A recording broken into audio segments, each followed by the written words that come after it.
talk show. Nah, teman-teman bisa lihat ya, kita juga ada kegiatan-kegiatan talk show dengan pemateri yang tentu ilmunya kita butuhkan gitu ya. Contohnya salah satunya kegiatan ini gitu. Adalah salah satu bentuk talk show itu. Nah, kemudian apa saja sih komunitas Tifar Salam? Komunitas Tifar Salam itu ada 4 ya. Nah, yang sedang menyelenggarakan agenda hari ini ada Quran Community atau komunitas Quran gitu, yang kemudian membentuk kader-kader Salam agar kemudian bisa menjadi pribadi yang lebih dekat dengan Quran, mempelajari Al-Quran, memperbaiki bacaan Al-Quran dan sebagainya. Yang kedua ada Salam Content Creator Community. Nah, jadi buat teman-teman yang senang banget buat konten gitu ya, misalnya podcast atau YouTube atau mungkin di Instagram dan sebagainya, kita sedang berusaha mengembangkan arah ke sana gitu ya, karena kami yakin nilai-nilai kebaikan tidak cukup hanya dipahami sendirian gitu ya. Dan di era digital ini kita perlu yang namanya media sosial dan sebagainya untuk menyalur nilai-nilai kebaikan tersebut. Untuk itu kita punya Salam Content Creator Community. Jadi teman-teman selain kemudian bisa mendakwahkan Islam, tapi juga bisa belajar tentang digital marketing, bagaimana kemudian membuat konten dan sebagainya. Yang ketiga ada Business Innovation and Research Ecosystem. Jadi mungkin teman-teman yang sebelumnya kenal agenda kelas 1% per salam, nah itu adalah salah satu agenda yang dilaksanakan oleh Business Innovation and Research Ecosystem. Apa sih ini gitu ya? Ini jadi singkatannya BUSNOV gitu ya. Jadi biar lebih enak, ini panjang banget. Nah, BUSNOV ini adalah komunitas yang kemudian mewadahi kader-kader Salam yang siap untuk kemudian membuat suatu usaha gitu, startup atau mungkin usaha-usaha yang mungkin non startup juga ada gitu. Kemudian dimentoringkan gitu, dibimbing sama orang-orang yang punya pengalaman di dunia bisnis.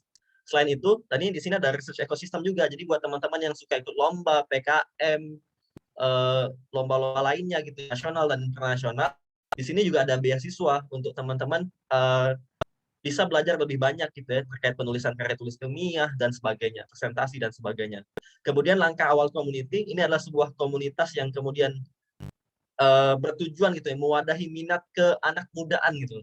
Jadi rencananya gitu ya, kita akan coba ada misalnya komunitas e-sport dan sebagainya yang akan diwadahi oleh langkah awal. Tentu itu masih dalam proses karena ini semua masih di tahun pertama teman-teman semua. Tapi beberapa hal yang saya sampaikan tadi sudah terlaksana. Apa yang misalnya kayak di Gusnov, community content creator tersebut.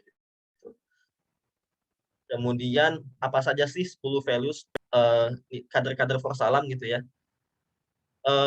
Teman-teman mungkin sudah kenal gitu ya dengan 10 filsafat dan sebagainya gitu. Nah, ini 10 nilai kita. Pertama adalah pure belief gitu, keyakinan yang murni. Yang kedua adalah right worship, bagaimana kemudian kader Salam itu punya ibadahnya juga benar gitu. Yang ketiga adalah strong character, mempunyai karakter yang kuat gitu ya. Yang keempat adalah physical health.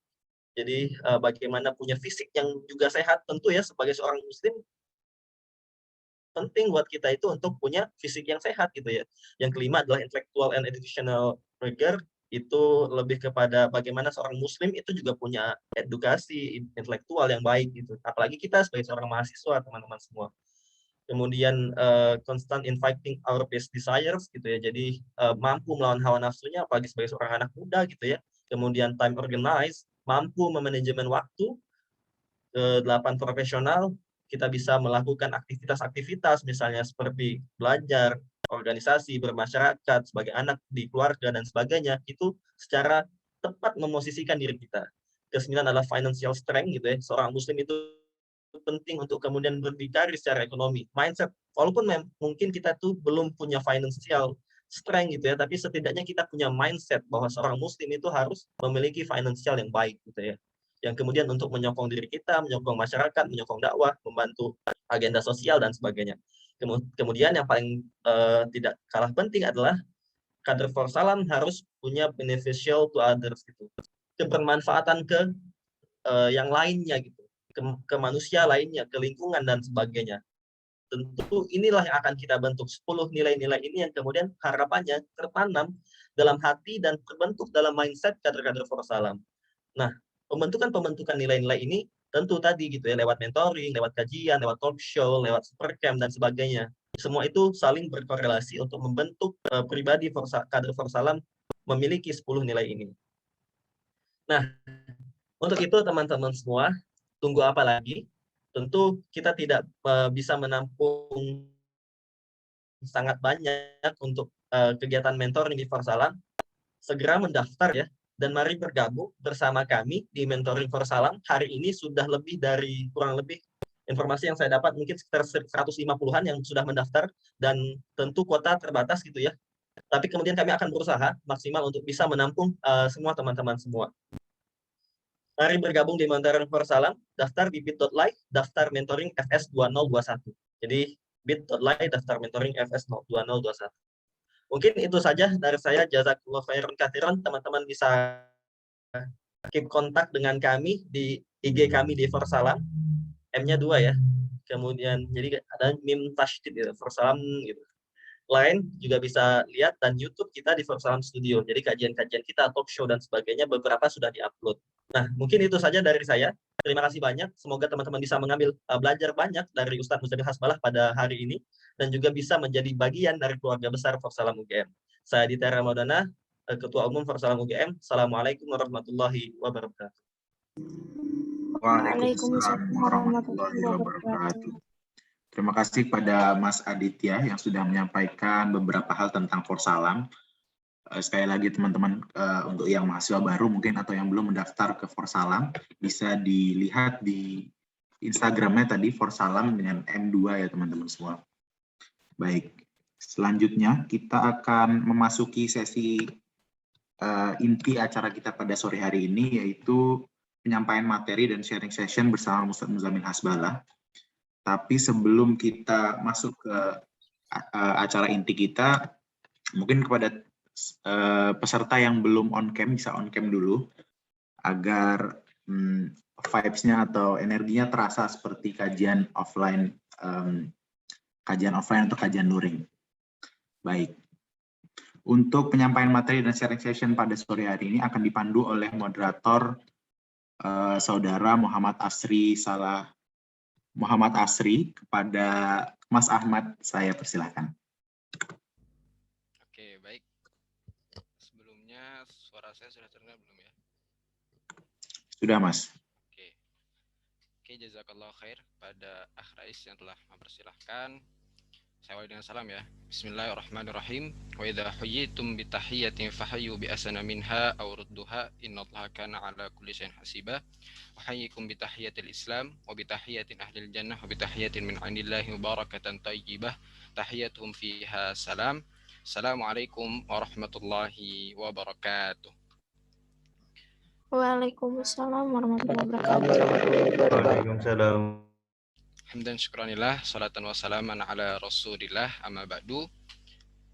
Tentunya hal yang paling utama bagi kita yang di dalamnya terdapat keimanan adalah mengucapkan puja dan puji juga rasa syukur kita kepada Allah Subhanahu wa taala atas begitu banyaknya limpahan rahmat dan juga nikmatnya, terutama nikmat iman, nikmat Islam dan juga nikmat kesehatan, sehingga kita dapat berkumpul dalam rangkaian kegiatan Al-Quran for Life ini pada sore hari yang insya Allah Allah berkahi.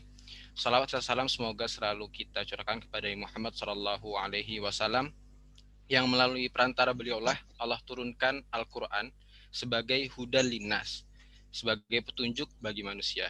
Semoga kita semua bisa mendapatkan petunjuk dan hidayah dari Al-Quran itu sendiri dan mendapatkan syafaat. Amin ya Rabbal Alamin. Sebelumnya, selamat sore teman-teman semua. Ahlan wa sahlan. Selamat mengikuti kegiatan Al-Quran for Life ini. Gimana kabarnya teman-teman? Semoga selalu dalam keadaan sehat ya. Dan selalu dalam lindungan Allah. Baik. Pada tema Al-Quran for Life ini, sebelumnya perkenalkan saya Ahmad dari Fakultas Pertanian Angkatan 2019. Juga tergabung dalam Forsalam ini yang insya Allah akan memandu berlangsungnya webinar pada sore hari ini. Oke, tema kita pada sore hari ini adalah yaitu memperindah negeri dengan Al-Quran gitu ya teman-teman. Pasti teman-teman penasaran kan gimana cara kita bisa berkontribusi, bisa ikut membangun, memperindah negeri kita Indonesia tercinta ini dengan Al-Quran. Mungkin beberapa waktu yang lalu, beberapa hari yang lalu gitu, telah terjadi gitu ya peringatan ke-76 tahun Proklamasi Kemerdekaan Republik Indonesia. Maka di situ kita banyak sekali mengenang gitu ya betapa gigihnya para pahlawan kita dan juga kemudian berkat rahmat Allah yang menjadikan Indonesia ini merdeka.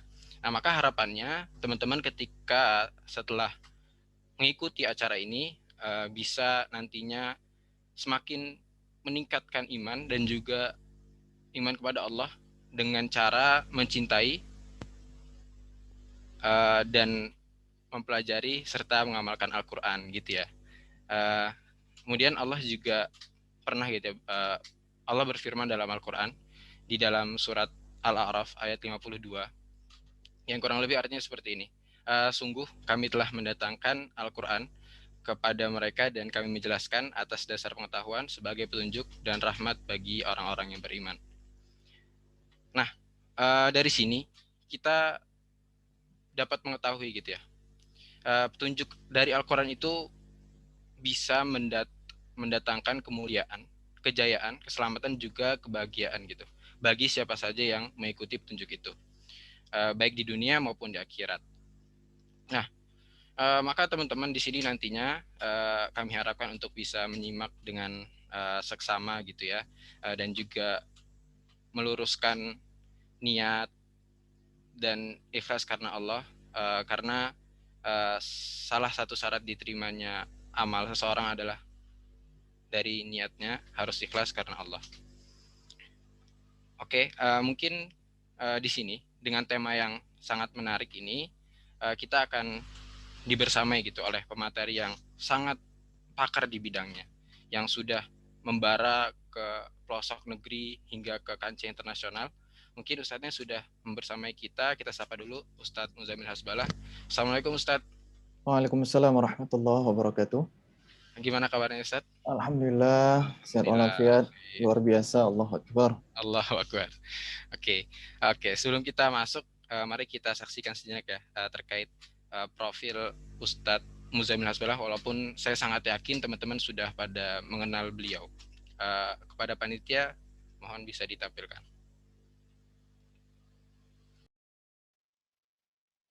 A'udzu billahi minasy syaithanir rajim.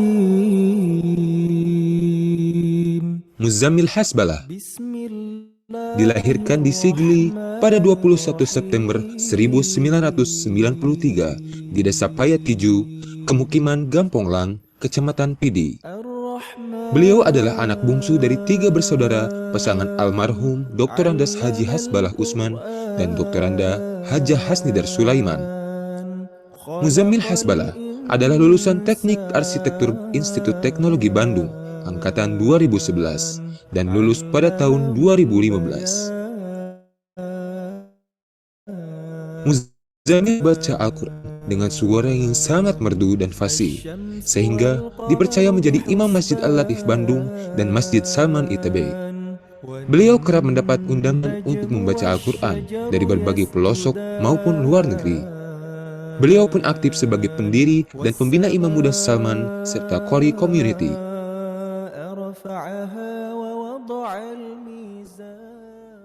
Oke, jazakallah khair kepada panitia yang telah menampilkan. Ya, tadi kita lihat sekilas profil tentang beliau yang sangat masya Allah sekali ya. Walaupun saya yakin itu akan masih banyak lagi kalau misalnya ditampilkan secara keseluruhan itu ya, mungkin akan bisa memakan waktu yang cukup panjang. Oke, tanpa berlama-lama, karena Ustadznya juga sudah hadir di tengah-tengah kita, kepada Ustadz Muzamil Hasbalah, fa'alaihi falyatafaddal mashkuran. Tafadhal Ustadz. Assalamualaikum warahmatullahi wabarakatuh. Waalaikumsalam warahmatullahi wabarakatuh. Alhamdulillah wa kafa wa salatu wassalamu ala rasulillahil mustafa wa ala alihi wa sahbihi wa mal wafa. Subhanaka la ilma lana illa ma 'allamtana innaka antal alimul hakim. Rabbi shrah li sadri wa yassir li amri wahlul 'uqdatam min lisani yafqahu qawli. Faqala Allah ta'ala fil Qur'anil Karim wa huwa asdaqul qailin. A'udzu billahi minasy syaithanir rajim.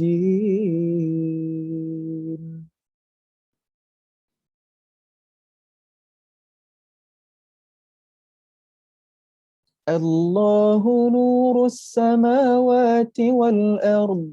مثل نوره كمشكاة فيها مصباح Al-misbahu fi zujajah. الزجاجة كأنها كوكب دري يوقد من شجرة مباركة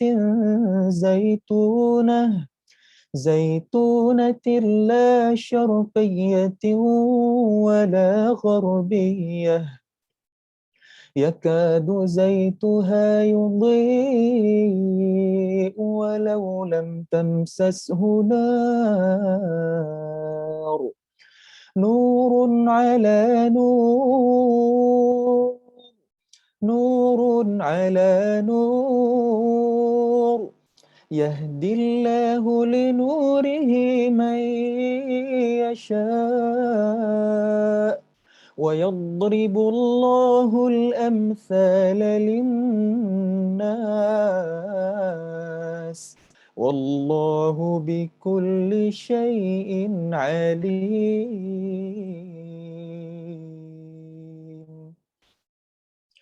Alhamdulillah, mari kita bersyukur kepada Allah Subhanahu wa taala. Alhamdulillahilladzi bi ni'matihi tatimmus shalihat. Segala puji bagi Allah yang dengan nikmatnya, dengan karunia-Nya sempurnalah semua amal kebaikan. Sore yang barokah di hari yang barokah, yaitu Jumat ya. Kemudian kita berada di majelis ilmu meski secara virtual. Jadi berlapis-lapis keberkahan ya. Apalagi sekarang waktu yang sangat mustajabah untuk kita berdoa bermunajat kepada Allah Subhanahu wa taala, maka mudah-mudahan dengan kita berkumpul di sini berjamaah, kemudian kita hadir di majelis yang di dalamnya dibacakan Al-Qur'an, maka mudah-mudahan Allah akan memperkenankan, akan mengabulkan hajat dunia akhirat kita bahkan sebelum kita memintanya, karena Allah yang paling tahu yang terbaik buat kita. Dan luar biasanya lagi kita hadir di majelis ilmu ya sore hari ini teman-teman. Maka kita berharap kepada Allah, semoga Allah akan memudahkan jalan kita menuju surganya. Kenapa? Karena majelis ilmu itu adalah taman-taman surga. Mari kita bersolawat kepada seorang manusia mulia, insan pilihan idola kita semua, Nabi Muhammad SAW. Terlebih di hari Jumat ya, kita memang dianjurkan untuk memperbanyak salawat kepada Nabi, karena jangankan kita, bahkan Allah dan para malaikat bersolawat kepada Nabi.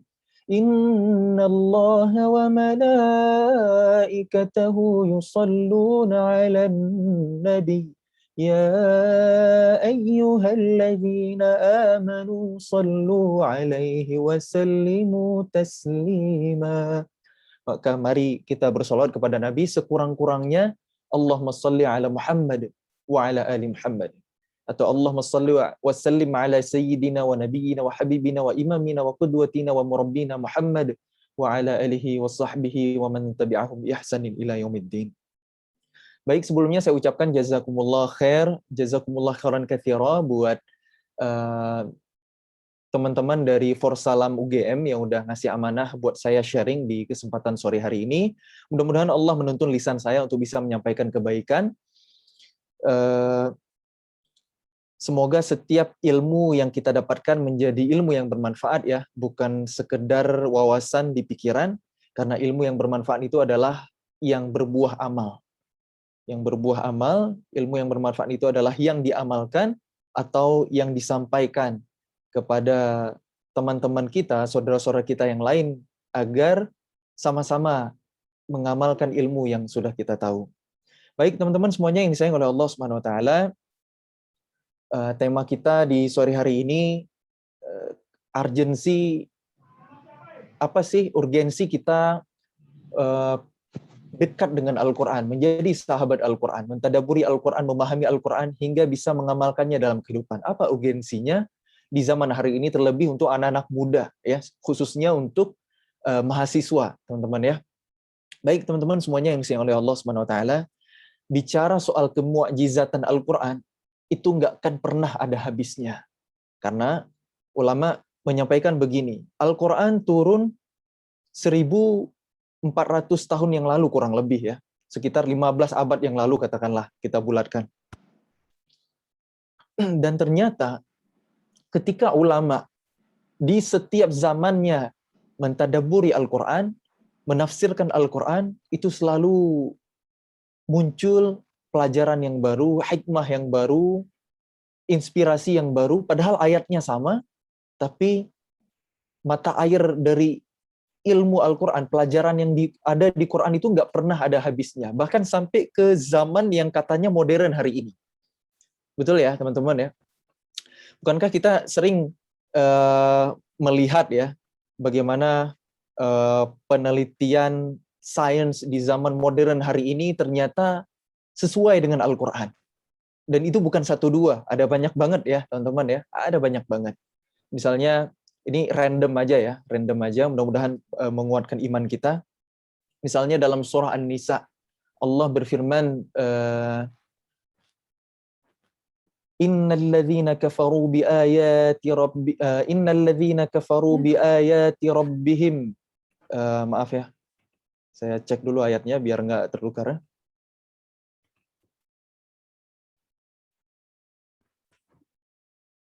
Innalladzina kafaru biayatina sawfa nuslihim nara kullama nadijat juluduhum baddalnahum juludan ghairaha liyadzuqul azab. Jadi di surah An-Nisa Allah berfirman, sesungguhnya orang-orang yang ingkar, yang kafir kepada ayat-ayat kami, kelak mereka akan masuk ke dalam neraka. Setiap kali kulit mereka hangus dibakar oleh api neraka, kami ganti kulit mereka dengan kulit yang lain agar mereka merasakan azab. Innalladzina kafaru biayatina sawfa nuslihim nara kullama nadijat juluduhum baddalnahum juludan ghairaha liyadzuqul azab. Ternyata teman-teman, ayat ini ketika diteliti oleh salah seorang pakar epidermis ya, yang meneliti lapisan kulit manusia, di mana hasil penelitiannya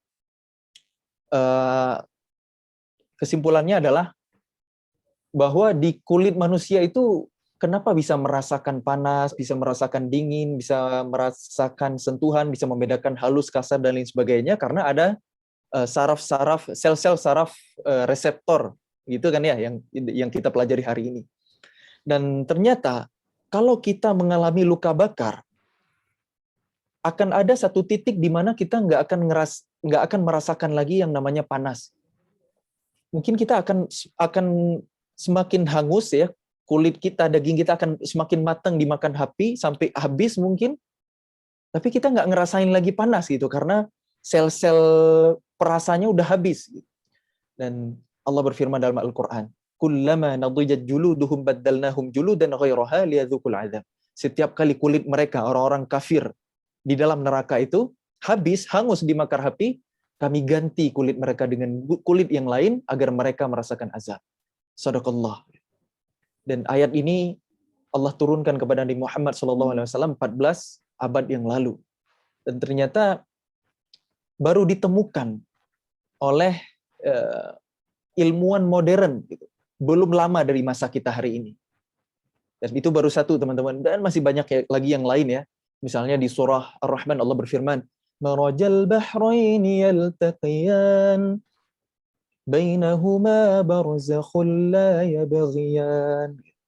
Dua lautan tidak pernah bersatu airnya. Di antara keduanya ada dinding yang tidak saling melampaui satu sama lain. Kita tahu ya, ada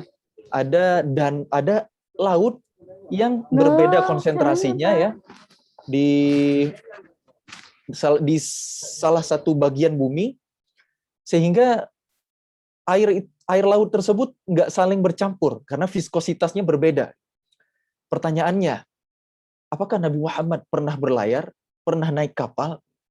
Nabi Muhammad lahir di Mekah, hijrah ke Madinah. Dan ini nggak lain nggak bukan bahwa Al-Quran itu benar-benar mukjizat dari sisi Allah Subhanahu Wa Taala. Itu baru salah dua yang saya sebutkan. Belum lagi keajaiban-keajaiban yang lain yang mungkin nggak akan masuk di nalar kita hari ini. Mungkin teman-teman belajar kalkulus, belajar matematika dasar. Kita dalam ilmu matematika belajar yang namanya peluang. Ya, kalau ada beberapa kemungkinan, ada beberapa variabel.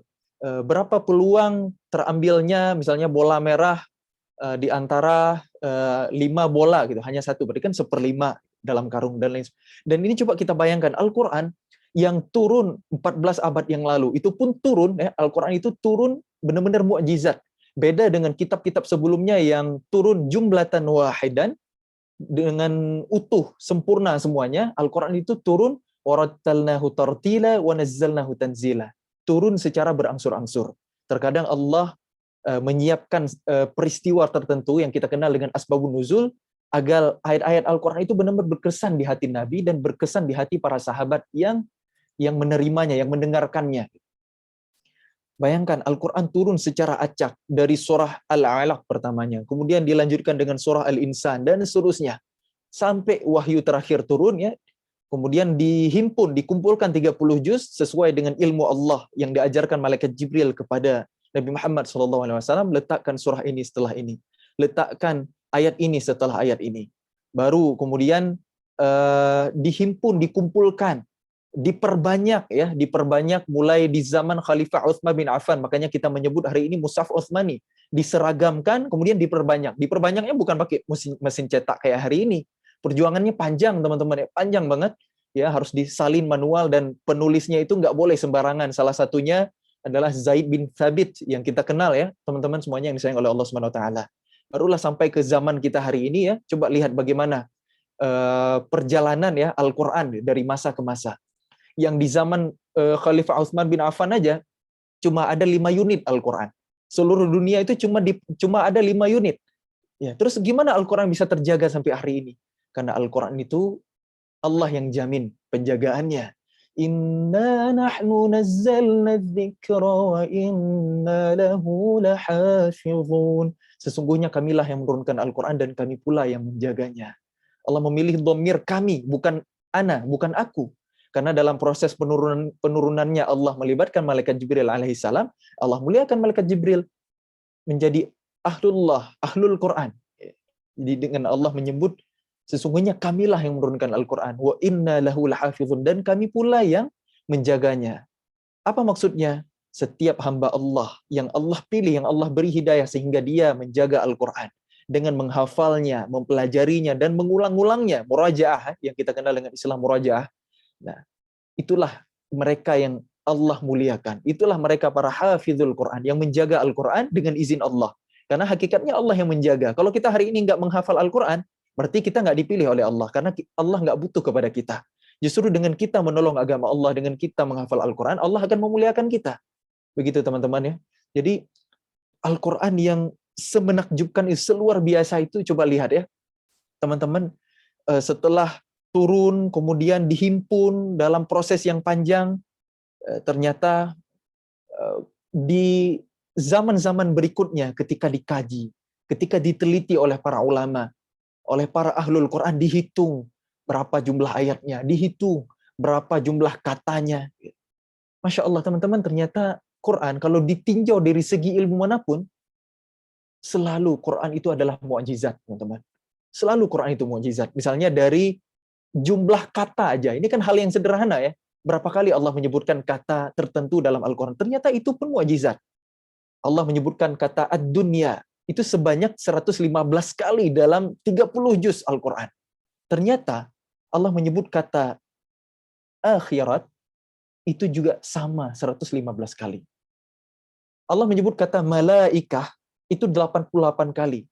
Allah menyebut asyayatin, ya, setan-setan, itu juga 88 kali, seimbang. Jadi kata-kata yang saling beroposisi dalam Al-Quran itu jumlahnya sama. Allah menyebutkan kata hayat, artinya hidup, 145 kali. Allah menyebut kata maut, yang artinya mati, juga 145 kali. Teman-teman nggak percaya? Hitung aja. Tapi sekarang udah gampang kok. Teman-teman bisa ketik gitu, bisa ketik ya. Udah banyak aplikasi Al-Quran, ketik kata tertentu gitu ya. Jadi repetition-nya ada berapa itu ketahuan hari ini. Apalagi hari ini kan kita dibantu dengan teknologi digital. Lama zaman dulu menghitungnya manual, bayangin. Gimana ketelitian, gimana kecerdasan, gimana ilmu ulama dahulu ya. Saya terusin teman-teman ya. Allah menyebut kata nas yang artinya manusia sebanyak 368 kali. Allah menyebut kata rusul, para utusan ya, para rasul juga sama 368 kali. Allah menyebut kata musibah dan syukur itu masing-masing 75 kali. Allah menyebut kata Muhammad dan syariah itu masing-masing 4 kali. Allah menyebut kata rajul artinya laki-laki ya, rijal, dan mar'ah atau nisa, perempuan, masing-masing 24 kali. Kemudian mukjizat yang lain lagi masih banyak teman-teman. Allah menyebut kata syahr yang artinya bulan. Bukan bulan di langit ya. Kalau bulan di langit itu bahasa Arabnya qamarun. Qamarun. Nah, itu bulan di langit. Kalau syahr itu sekarang bulan apa? Bulan Muharram. Nah, Muharram, Safar, Rabiul Awal, Rabiul Akhir. Nah, itu syahr ya, syahrun. Syahrul Ramadan kan. Syahr itu sebanyak 12 kali dalam Al-Qur'an. Sesuai dengan jumlah bulan dalam setahun. Kemudian Allah menyebut kata al-yaum. Apa arti al-yaum? Hari. Itu sebanyak 365 kata dalam Al-Quran. Sesuai dengan jumlah hari dalam satu tahun syamsiah. Ya, tahun matahari. Kalender perhitungan matahari atau kalender Masehi hari ini. Kemudian, Masya Allah, mukjizatnya yang lain lagi teman-teman. Allah menyebut kata bahar, artinya lautan, itu di 32 ayat. Terdapat di 32 ayat. Bukan jumlah katanya 32, lebih dari itu. Tapi dia ada di 32 ayat. Bahar artinya lautan. Kemudian Allah menyebut kata al-bar artinya daratan. Itu sebanyak 13 ayat. Ada 13 ayat yang mengandung kata al-bar yang artinya daratan. Kalau kita persentasekan, 32 tambah 13 sama dengan 45. Kemudian 32 per 45 kali 100%. Ternyata hasilnya 81, sekian persen.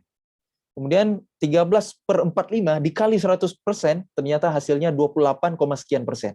Jadi kurang lebih 30 banding 70. Ya, 30% daratan, kurang lebih ya, kita bulatin biar gampang ngingatnya. 70% lautan.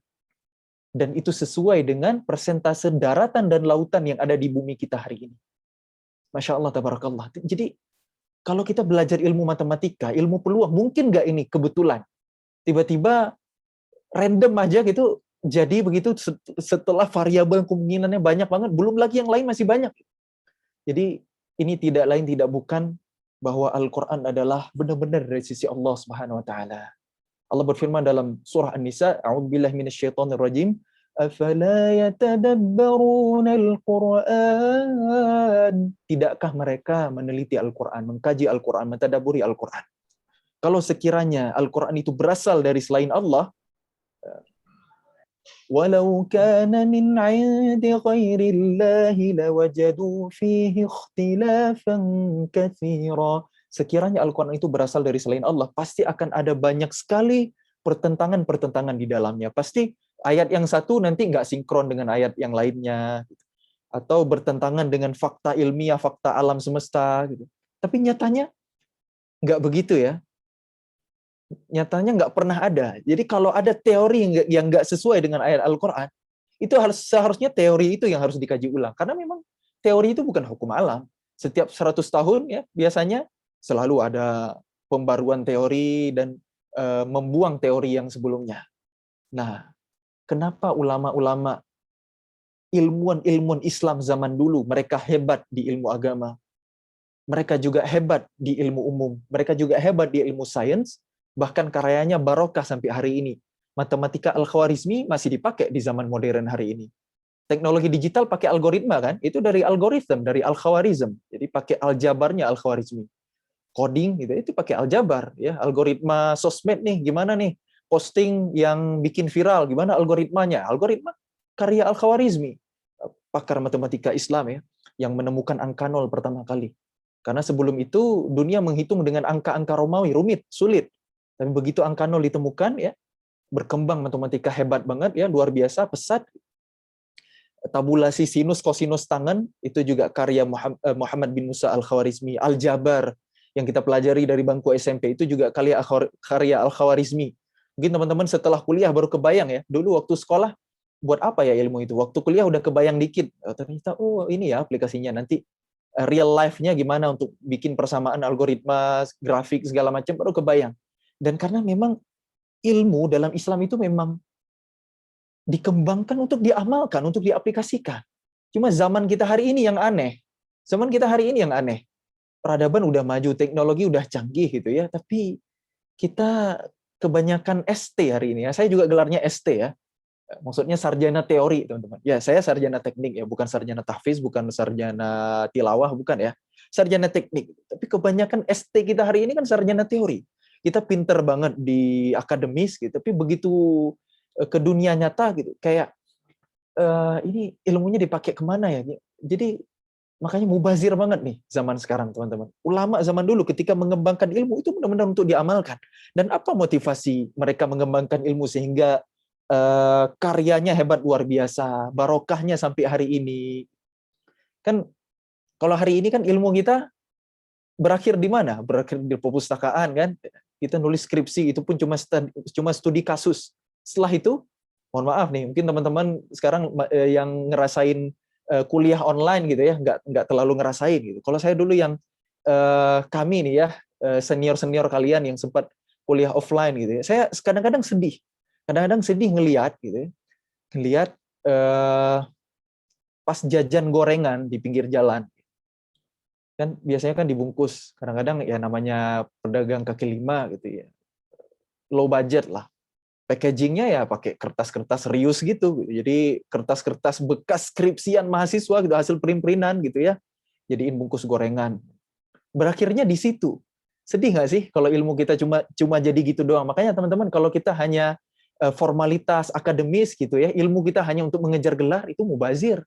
Mubazir banget. Buat apa sih gelar itu semua? Kita bangga gitu ya, nama kita awalnya pendek ya, nama saya Muzamil, hasilnya cuma satu suku kata ya nama saya, jadi Muzamil, ST. Kalau lanjut kuliah lagi berarti jadi MT gitu. Profesor Doktor Engineering misalnya ya gitu. Gelar panjang gitu, tapi aplikasi ilmunya di mana? Gitu ya. Gelar tertinggi di akademis hari ini profesor. Dan harus kita akui, harus kita hormati ya, jasa dedikasi profesor hari ini untuk peradaban, untuk ilmu pengetahuan luar biasa. Kita hormati itu, kita hargai itu. Jangan sampai kita nggak takzim, karena kalau kita nggak ada adab dalam menuntut ilmu, ini penting ya, adab sebelum ilmu itu udah jadi rules-nya kaum muslimin gitu dalam mencari ilmu. Makanya ilmunya barokah, salah satu poinnya ya, adab sebelum ilmu. Maka jangan sampai kita hari ini nggak punya adab ya, kita belajar online ya, belajar online sulit menerapkan adab ya, atau bahkan kita sering melanggar adab ya, hati-hati, jangan sampai ilmu kita nggak barokah. Jadi terlepas dari perbedaan zaman, teman-teman ya, hari ini gelar tertinggi dalam ilmu itu adalah profesor ya. Kita sepakat itu ya, profesor itu gelar paling tinggi dalam ilmu. Tapi mohon maaf sekali lagi, tanpa mengurangi hormat kita kepada profesor, profesor zaman kita hari ini hanya ahli bukan di satu bidang ilmu, tapi di satu subbab ilmu. Karena zaman kita hari ini makin belajar, itu makin mengerucut ilmunya. Kita dulu waktu sekolah, SD, SMP, SMA, banyak banget mata pelajaran, betul nggak? Terus makin naik level belajarnya, makin masuk kuliah, spesifik jurusan tertentu. Nanti akan ada banyak pelajaran yang kebuang, nggak kepake. Gitu. Apalagi nanti di dunia kerja, lebih-lebih, apalagi yang kerjanya nggak sesuai dengan jurusan. Gitu ya, misalnya kerja di, misalnya saya bilang ke diri sendiri, kerja di arsitektur gitu ya. Ternyata hari ini saya lebih banyak menghabiskan waktu untuk bisnis fashion misalnya. Nah, itu kan mubazir ilmu, naudzubillah min dzalik, astagfirullahaladzim. Jadi tubu ilallahi taubatan nasuha, mubazir ilmu, mubazir usia. Kita harus tobat nasuha nih bareng-bareng. Ya, syukur-syukur alhamdulillah lah. Ilmu arsitek saya nggak kebuang-kebuang banget karena saya desain rumah sendiri, ya, rumah sendiri, saya desain sendiri, rumah orang tua saya desain juga ya. Masih dah dipakai. Kalau ada yang minta tolong desain masjid, boleh kirim aja email ke saya gitu ya. Nanti kalau saya nggak bisa selesain sendiri, nanti saya limpahin ke teman-teman saya, ke tim saya. Jadi teman-teman hati-hati hari ini. Kalau kita belajar hanya buat formalitas saja untuk ngejar gelar, ilmu kita nggak dipakai, itu hati-hati. Apalagi sampai kita belajar tinggi-tinggi gitu ya, ilmu kita yang sebelumnya itu hilang sama sekali. Sampai-sampai kita raih gelar profesor ya, kita hanya ahli di satu cabang subbab dari cabang ilmu. Itu zaman kita hari ini. Bandingkan dengan ulama-ulama Islam dulu. Gelar tertingginya adalah al-allamah. Apa bedanya al-allamah dengan profesor? Mau tahu bedanya teman-teman? Al-allamah itu dalam bahasa Arab adalah af'al mubalaghah. Apa itu af'al mubalaghah? Semacam hiperbola untuk kata alim. Alim itu orang yang berilmu. Jadi orang udah sangat berilmu, udah tinggi banget ilmunya, itu disebut al-allamah. Setinggi apa ilmunya? Bukan hanya pakar di satu bidang, tapi multidisiplin ilmu dan ahli. Itulah orang-orang yang mendapatkan gelar al-alamah. Ahlinya di bidang apa aja? Ahlul Quran, ini yang pertama. Karena kaum muslimin dalam kurikulumnya pasti belajar Quran dulu, pasti hafal Quran dari kecilnya. Coba tunjukin ya, mana ilmuwan Islam hari ini ya yang hebat di zaman dulu yang nggak hafal Quran. Coba tunjukin ke saya. Hafal Quran dari kecil, bukan hanya hafal. Ya udah selesailah dengan ilmu agama, ilmu akidah, tauhid, yang mengenal betul siapa Allah, siapa Rabb-nya, siapa Tuhannya, siapa yang menciptakan alam semesta. Ini udah selesai dengan ilmu akidah, ilmu tauhid, hafal Quran, belajar ilmu hadis ya dikuasai dengan baik. Bahkan belajar ilmu sejarah ya. Belajar syariah, fikih, muamalah, ilmu agama dikuasai dengan baik. Semuanya loh, bukan kita kayak kita hari ini yang cuma porsi dikit banget. Kita belajar di sekolah dulu satu mata pelajaran agama itu pun dicampur, gado-gado ya. Ulumul Quran di situ, Quran hadis di situ, akidah akhlak di situ, sejarah Islam di situ, fikih di situ gitu. Cuma 2 SKS atau 2 jam pelajaran sepekan gitu ya di sekolahan kita dulu. Mungkin kalau yang sekolah di sekolah di bawah Kemenak gitu ya, Ibtidaiyah ya, MI, MTS atau Sanawiyah, Aliyah itu mungkin ya dapat lebih banyak dikit. Tapi ulama zaman dulu itu benar-benar pakar loh. Sampai bisa dimintain fatwa, sampai bisa jadi rujukan untuk konsultasi gitu. Emang ulama udah. Dan bayangkan teman-teman, ulama sekeren itu pada zamannya juga menguasai matematika, juga menguasai astronomi, juga menguasai geografi. Ya, itu ilmu-ilmu tersebut dan pakar ya sampai di level pakar ya. Bayangin ya, pakar loh. Itu berkumpul di satu orang. Itu zaman dulu. Gimana berkahnya gitu. Ulama zaman dulu ya. Bayangin kecerdasannya secerdas apa. Mungkin yang sangat familiar di kita, yang sering kita dengar Imam Bukhari hafal ratusan ribu hadis. Itu kalau ada alat tes IQ pada zaman itu berapa ya IQ Imam Bukhari, coba bayangin. Mungkin alat tesnya rusak kali. 300-an ribu hadis dihafal, bukan hanya bunyi ayat, bunyi hadis teks redaksinya, tapi lengkap dengan hadis ini yang panjang satu ini baru satu ya. Ini ada 300.000, kita ambil satu hadis, tiap hadisnya lengkap dari siapa ke siapa, ke siapa lagi, dan setiap perawi pada zamannya diketahui bagaimana akhlaknya, bagaimana background kehidupannya. Karena kedapatan pernah sekali saja berbohong, pasti nanti hadisnya akan turun derajatnya. Misalnya dari sahih turun ke hasan, turun ke dhaif, bahkan nanti sedetail itu 300.000 hadis sampai ke Rasulullah nyambung. Bayangin kecerdasan macam apa itu. Imam Asy-Syafi'i gitu, yang melihat kitab itu langsung hafal. Ya, kalau kita hari ini kita baca berulang-ulang kali belum hafal gitu. Ini melihat kitab, membuka kitab ya sekali baca langsung hafal, bahkan halaman sebelahnya harus ditutup. Kalau enggak ikutan kehafal. Kenapa ulama-ulama zaman dulu bisa punya kecerdasan sedahsyat itu, sehebat itu? Mukjizat. Ya wallahu alam, itulah keberkahan ilmu teman-teman. Karena mereka menjadikan Al-Qur'an sebagai sumber referensi ilmu tertinggi. Kemudian yang paling penting teman-teman, karena niat mereka menuntut ilmu itu adalah karena Allah Subhanahu wa taala. Niatnya benar-benar ikhlas, benar-benar mencari ridha Allah. Bukan sekolah itu gaya-gayaan, berilmu itu keren-kerenan. Gue nih gengsi gitu loh bisa masuk salah satu kampus favorit di Indonesia gitu. Jadi tujuan kita memilih kampus itu biar keren gitu. Maka kita perlu taubat bareng-bareng teman-teman ya.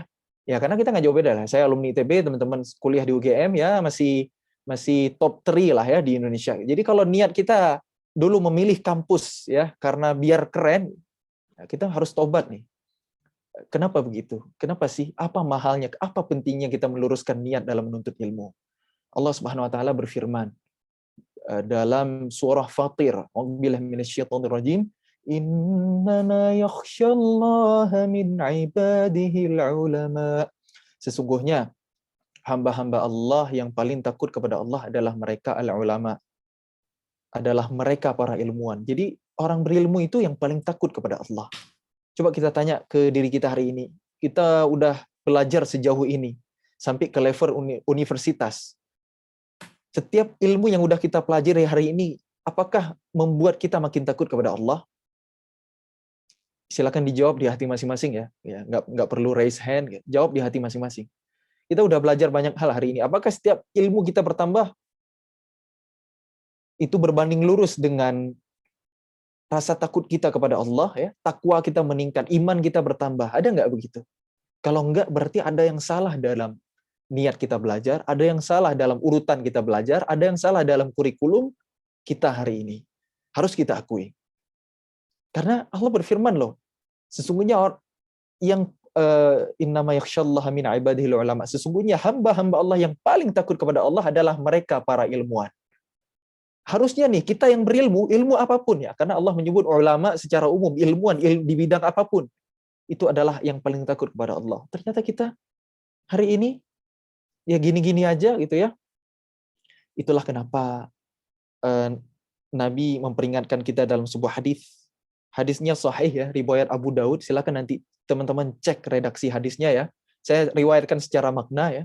Siapa yang menuntut ilmu yang seharusnya dia mengharapkan wajah Allah, tapi malah dengan ilmunya ia gunakan untuk mengumpulkan harta benda dunia. Jadi ilmu untuk dunia. Maka orang yang seperti ini tidak akan mencium wangi surga. Bayangin ini hadis ngeri banget loh. Ancaman yang ngeri banget. Tapi jarang yang ngeri hari ini. Kesimpulannya, siapa yang ilmunya untuk dunia semata, jangankan masuk surga. Wangi surga aja nggak nyium nanti di hari kiamat. La haula wala quwwata illa billah. Nauzubillahi min dzalik. Emang kita harus tobat nasuha nih bareng-bareng teman-teman. Karena di zaman kita hari ini, mana sih ilmu yang bukan untuk dunia? Belajar, sekedar untuk bisa jawab ujian. Setelah itu ilmunya kita lupakan. Betul nggak? Belajar untuk bisa naik kelas. Belajar untuk bisa masuk kampus favorit. Belajar untuk selembar ijazah yang di dalamnya berisi angka-angka yang tidak mewakili kita sama sekali. Itulah zaman kita hari ini, belajar untuk mengoleksi titel-titel akademis, ya. Kemudian kita gunakan untuk naik jabatan atau untuk cari pekerjaan diterima di perusahaan bergengsi, multinasional, bergaji tinggi, ya, hidup mapan, nyaman. Ilmu untuk uang, ya. Ilmu hanya untuk dunia, berhenti di situ ya. Kita nggak mikirin akhirat, bahkan kita mengabaikan akhirat, kita lupa akhirat, kita lupa ibadah, lupa menuntut ilmu syar'i, ilmu agama, yang ada ilmu hari ini untuk mengejar dunia. Nabi memperingatkan loh, orang yang model begini, jangankan masuk surga, aroma surga aja nggak cium. Nauzubillah min dzalik. Ini ngeri, tapi emang jarang yang ngeri hari ini. Maka luruskan niat. Ilmu itu harus untuk mencari ridha Allah. Hanya dengan itu ilmu kita barokah. Kalau enggak teman-teman, yang ada capek aja. Kuliah itu capek, saya ngerasain, udah lebih duluan dari teman-teman. Menjelang deadline tugas, itu bahkan sampai nggak tidur berhari-hari, kan? Itu memang makanan mahasiswa, tapi nggak tahu nih, di zaman serba online hari ini kayak gimana, saya nggak ngerasain ya. Tapi harusnya nggak beda jauh lah. Jadi kalau ilmu untuk dunia, la haula wala quwwata illa billah. Nabi juga memperingatkan kita dalam sebuah doa ya, yang bunyinya Allahumma qasim lana. Awalnya itu, nah di tengah-tengahnya, di bagian akhir doa yang diajarkan Nabi, wala taj'alid dunya akbar hammina wala mablagha ilmina. Ya Allah, jangan jadikan dunia puncak dari kegelisahan kami. Wala taj'alid dunya akbar hammina. Ya Allah, jangan jadikan dunia puncak dari kekhawatiran, kegundahan, kegelisahan kami. Wala mablagha ilmina, dan bukan pula puncak dari ilmu kami. Yang kesimpulannya, ya Allah, jangan jadikan dunia puncak dari ilmu kami. Hari ini mana dari ilmu kita yang bukan untuk dunia? Kamu kenapa milih jurusan itu? Ya, biar gampang kerja. Kamu kenapa sih pengen banget masuk kedokteran? Karena dokter itu gajinya tinggi, hidupnya mapan. Jadi kalau yang kita pikirin hanya itu, la haula wala quwwata illa billah. Kita memang harus tobat bareng sih untuk zaman kita hari ini. Itulah kenapa kaum muslimin hari ini belum kunjung hebat. Belum kunjung diberikan amanah oleh Allah untuk memimpin dunia kembali. Karena kalau kita belajar sejarah, lebih dari 1000 tahun bumi ini dipimpin oleh kaum muslimin. Ketika bangsa Eropa ada di fase Dark Ages, silakan cek di Wikipedia. Abad ke-6 sampai abad 15 itu era kegelapannya bangsa Eropa. Terbukti kan kita belajar apapun hari ini, kita belajar di bidang ilmu manapun hari ini, di ilmu apapun hari ini, abad 6 sampai abad 15 itu seolah-olah kayak gak ada literaturnya. Kayak skip gitu. Umpamanya saya di arsitektur ya. Ada salah satu bidang keilmuan di arsitektur, teori, kritik, dan sejarah arsitektur. Itu kelompok keahlian di jurusan arsitektur. Nanti mata kuliah itu banyak ya, sejarah arsitektur satu, mulai dari zaman zaman kuno lah gitu ya, baik di Nusantara arsitektur vernakular, di mana misalnya setiap daerah itu ada rumah adatnya dengan teknologinya sendiri gitu ya. Kemudian di dunia gitu, yang dibahas biasanya dari zaman Yunani, Romawi, dari mulai sebelum Masehi gitu, latar masanya. Terus tiba-tiba skip 1000 tahun lebih. Tiba-tiba langsung ke era Gotik, Renaissance, ya, revolusi industri, nanti international style, sampai minimalism, sampai modern, postmodern, dan lain sebagainya. Jadi 1000 tahun itu skip, nggak ada literaturnya. Karena bangsa Barat, bangsa Eropa itu sedang berada di zaman kegelapan pada masa itu. Dan itu adalah masa kejayaan Islam yang sejarahnya dikubur kepada kita hari ini. Nggak pernah dibahas. Bangsa Eropa nggak pernah mengakui inventor-inventor Muslim. Kalaupun diakui cuma 1-2, itu pun karena nggak bisa dielak lagi. Padahal peradaban hari ini hanya akan bisa diraih dengan karya dari ulama-ulama Islam, dengan karya dari kaum muslimin. Nanti akan kita bahas satu persatu, teman-teman ya. Dari abad 6 sampai abad 15 itu adalah masa kejayaan kaum muslimin. Abad 6, Rasulullah Allah utus di tengah-tengah gurun padang pasir dari Mekah hijrah ke Madinah, tidak mewarisi imperium manapun karena gurun pasir nggak ada hasil alamnya. Jadi 2 imperium besar di zaman itu, Persia dari timur, Romawi dari barat, nggak minat dengan Jazirah Arab. Bayangkan, hanya dalam hitungan tahun Persia dikalahkan, Romawi dikalahkan, dan di masa Khalifah Umar bin Khattab ya, ibu kota muslimin itu ada di Madinah, memimpin dunia, wilayahnya 2/3 bumi, dan itu berlangsung lebih dari 1000 tahun lamanya. Ini kan jarang diungkap gitu. Bagaimana ceritanya? Tidak ada kekuatan politik manapun yang diwarisi ya, tiba-tiba bisa mengarahkan 2 imperium besar dan memimpin dunia. Ini tidak lain bukan karena Allah yang memenangkan agamanya, karena nabinya ya, pemimpin terbaik, dibimbing langsung oleh wahyu, oleh Al-Quran. Nah, kenapa kita nggak merenungkan ini, teman-teman ya? Itulah mukjizat Quran ya. Bukan bicara dari hal yang terkecil sampai ke level peradaban, sampai urusan mimpin bumi, itu panduannya adalah Al-Quran. Sedahsyat itu. Jadi kalau kita hari ini mau diizinkan oleh Allah kembali untuk memimpin bumi, maka nggak ada cara lain kalau bukan dengan kembali ke Al-Quran. Itu teman-teman ya. Nah, teman-teman semuanya yang disayang oleh Allah Subhanahu wa taala di bidang ilmu pengetahuan ya, kenapa ulama-ulama Islam zaman dulu bisa hebat begitu ya? Karena itu tadi, karena mereka mengembangkan ilmu untuk mencari ridha Allah, makin berilmu makin takut kepada Allah. Sehingga ilmunya digunakan untuk memudahkan ibadah kepada Allah, untuk menolong agama Allah. Itulah motif kaum muslimin mengembangkan ilmu pengetahuan. Dan orang-orang yang mengembangkan ilmu itu bukan sembarangan. Orang-orang yang udah mengenal Allah dengan baik. Ilmu tauhidnya udah selesai. Orang-orang yang selesai dengan Al-Quran. Maksudnya khatam hafal Quran, faham isinya, ngerti ilmu tafsir. Orang-orang yang menguasai ilmu hadis, ilmu syariat, fikih, muamalah, halal haram udah selesai, baru mereka mengkaji matematika, astronomi, kedokteran, dan lain sebagainya. Untuk apa ilmu-ilmu umum, ilmu-ilmu teknis tersebut dikembangkan? Untuk memudahkan ibadah kepada Allah. Coba, mana ilmu dari kaum muslimin yang nggak digunakan untuk memudahkan ibadah? Matematika, menghitung zakat, ya, mengelola harta baitul mal, ilmu faraid ya, tentang warisan. Itu semuanya pakai matematika. Bahkan matematikanya terinspirasi dari Al-Quran. Matematika pecahan, ya, bagian warisan itu ada di awal surah An-Nisa. Itu kan matematika. Kemudian hukum tak hingga, hukum tak hingga itu kan inspirasinya juga dari Al-Quran. 1 dibagi 0 gitu. Hasilnya kan tak hingga gitu. Khalidina fiha abada. Orang-orang yang masuk surga gitu ya. Khalidina fiha abada. Akan kekal di dalamnya selama-lamanya. Itu kan tak hingga gitu. Jadi teori tak hingga itu juga inspirasinya dari Al-Quran, dan masih banyak lagi teman-teman ya. Penambahan, pengurangan, perkalian, pembagian itu semuanya ada disebutkan dalam Al-Quran, teman-teman. cara Al-Quran bertutur itu mukjizat banget gitu. Itu baru dari segi matematikanya ya, dan banyak menginspirasi ilmuwan-ilmuwan Islam. Dan ilmu matematika sendiri digunakan untuk memudahkan ibadah tadi kan. Kemudian karena matematika itu adalah ilmu alat ya, naik ke langit misalnya, menghitung pergerakan benda langit, dikembangkanlah ilmu astronomi atau dalam peradaban Islam dikenal dengan ilmu falak. Buat apa ilmu astronomi dikembangkan? Apakah cuma buat wawasan aja? Oh, bumi kita bentuknya apa sih? Bulat atau datar? Dan lain sebagainya. Misalnya pertanyaan-pertanyaan gimana sih alam semesta, bla bla bla. Untuk apa dikembangkan ilmu pengetahuan? Untuk memudahkan ibadah.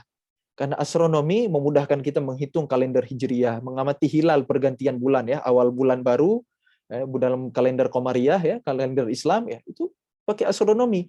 Rasi bintang juga menunjukkan arah ya, menunjukkan arah kiblat. Jadi selalu ilmu dikembangkan untuk memudahkan ibadah kepada Allah. Karena ilmu dalam Islam untuk diaplikasikan, untuk dipraktekkan. Bahkan sejak awal kehadirannya. Ya, ketika Rasulullah diutus untuk menyempurnakan risalah Islam, karena agama para nabi seluruhnya adalah Islam ya, wa nahnu lahu muslimun, firman Allah dalam Al-Quran. Nah,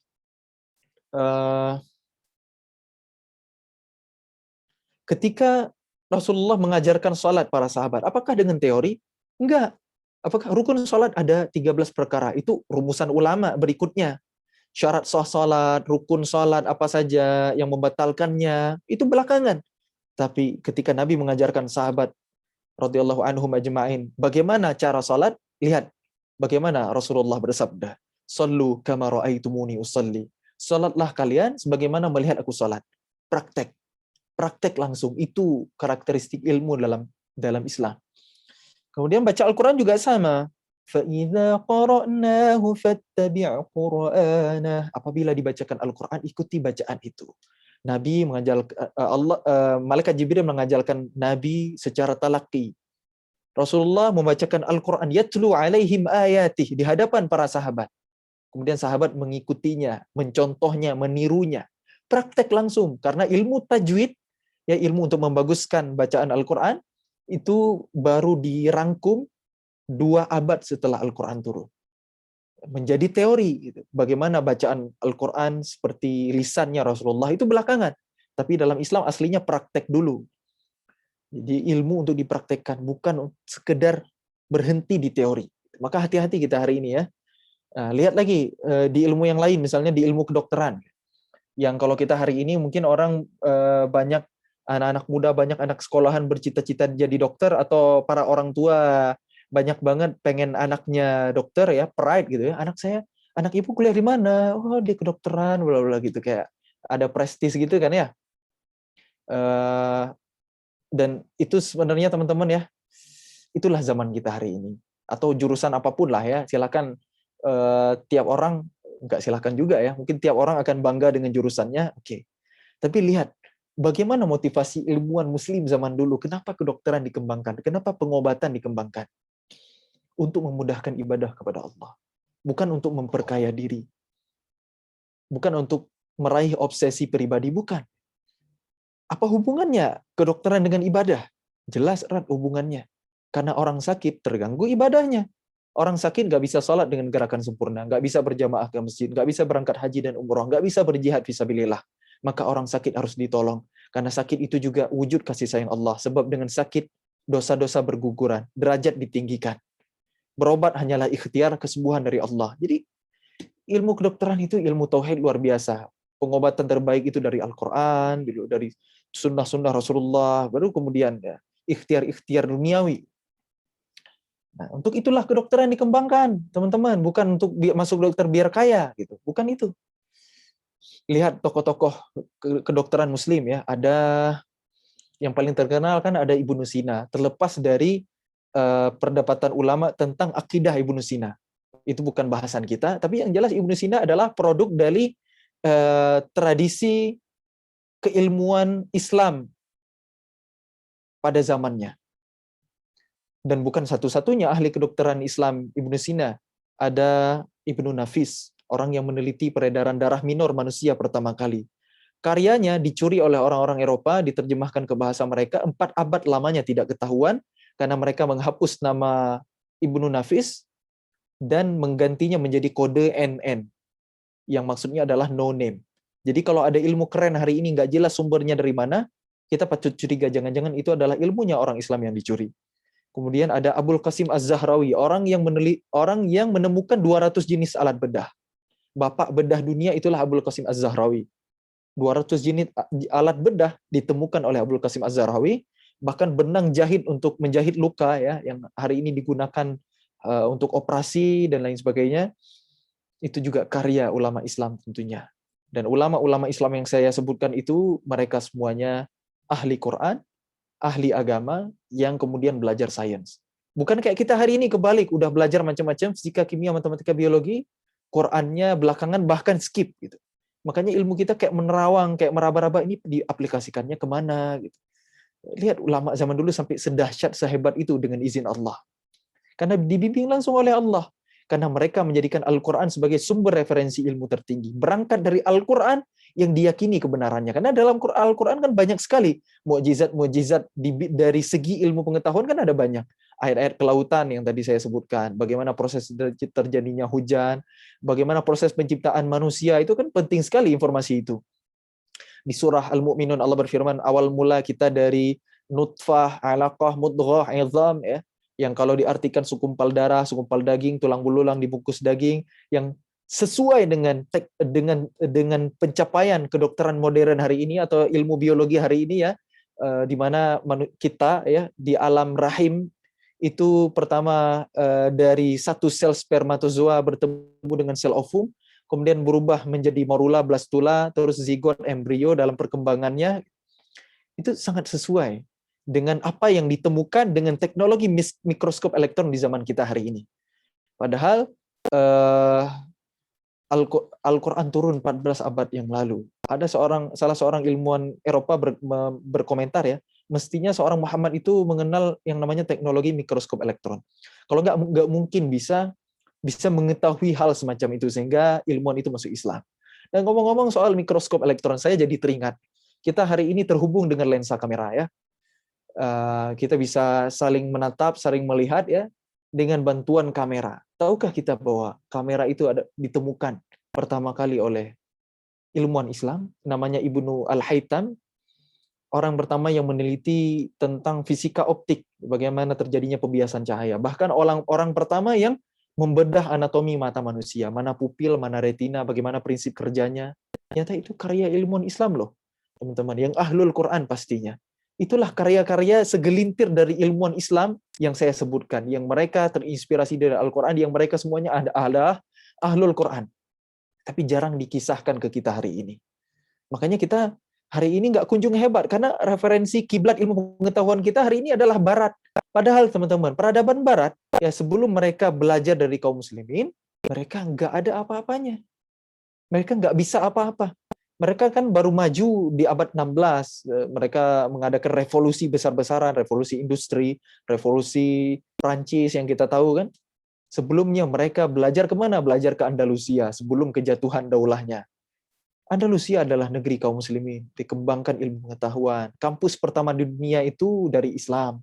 Ya, tradisi belajar di universitas ya itu dari kaum muslimin yang memulai, teman-teman. Buktinya apa?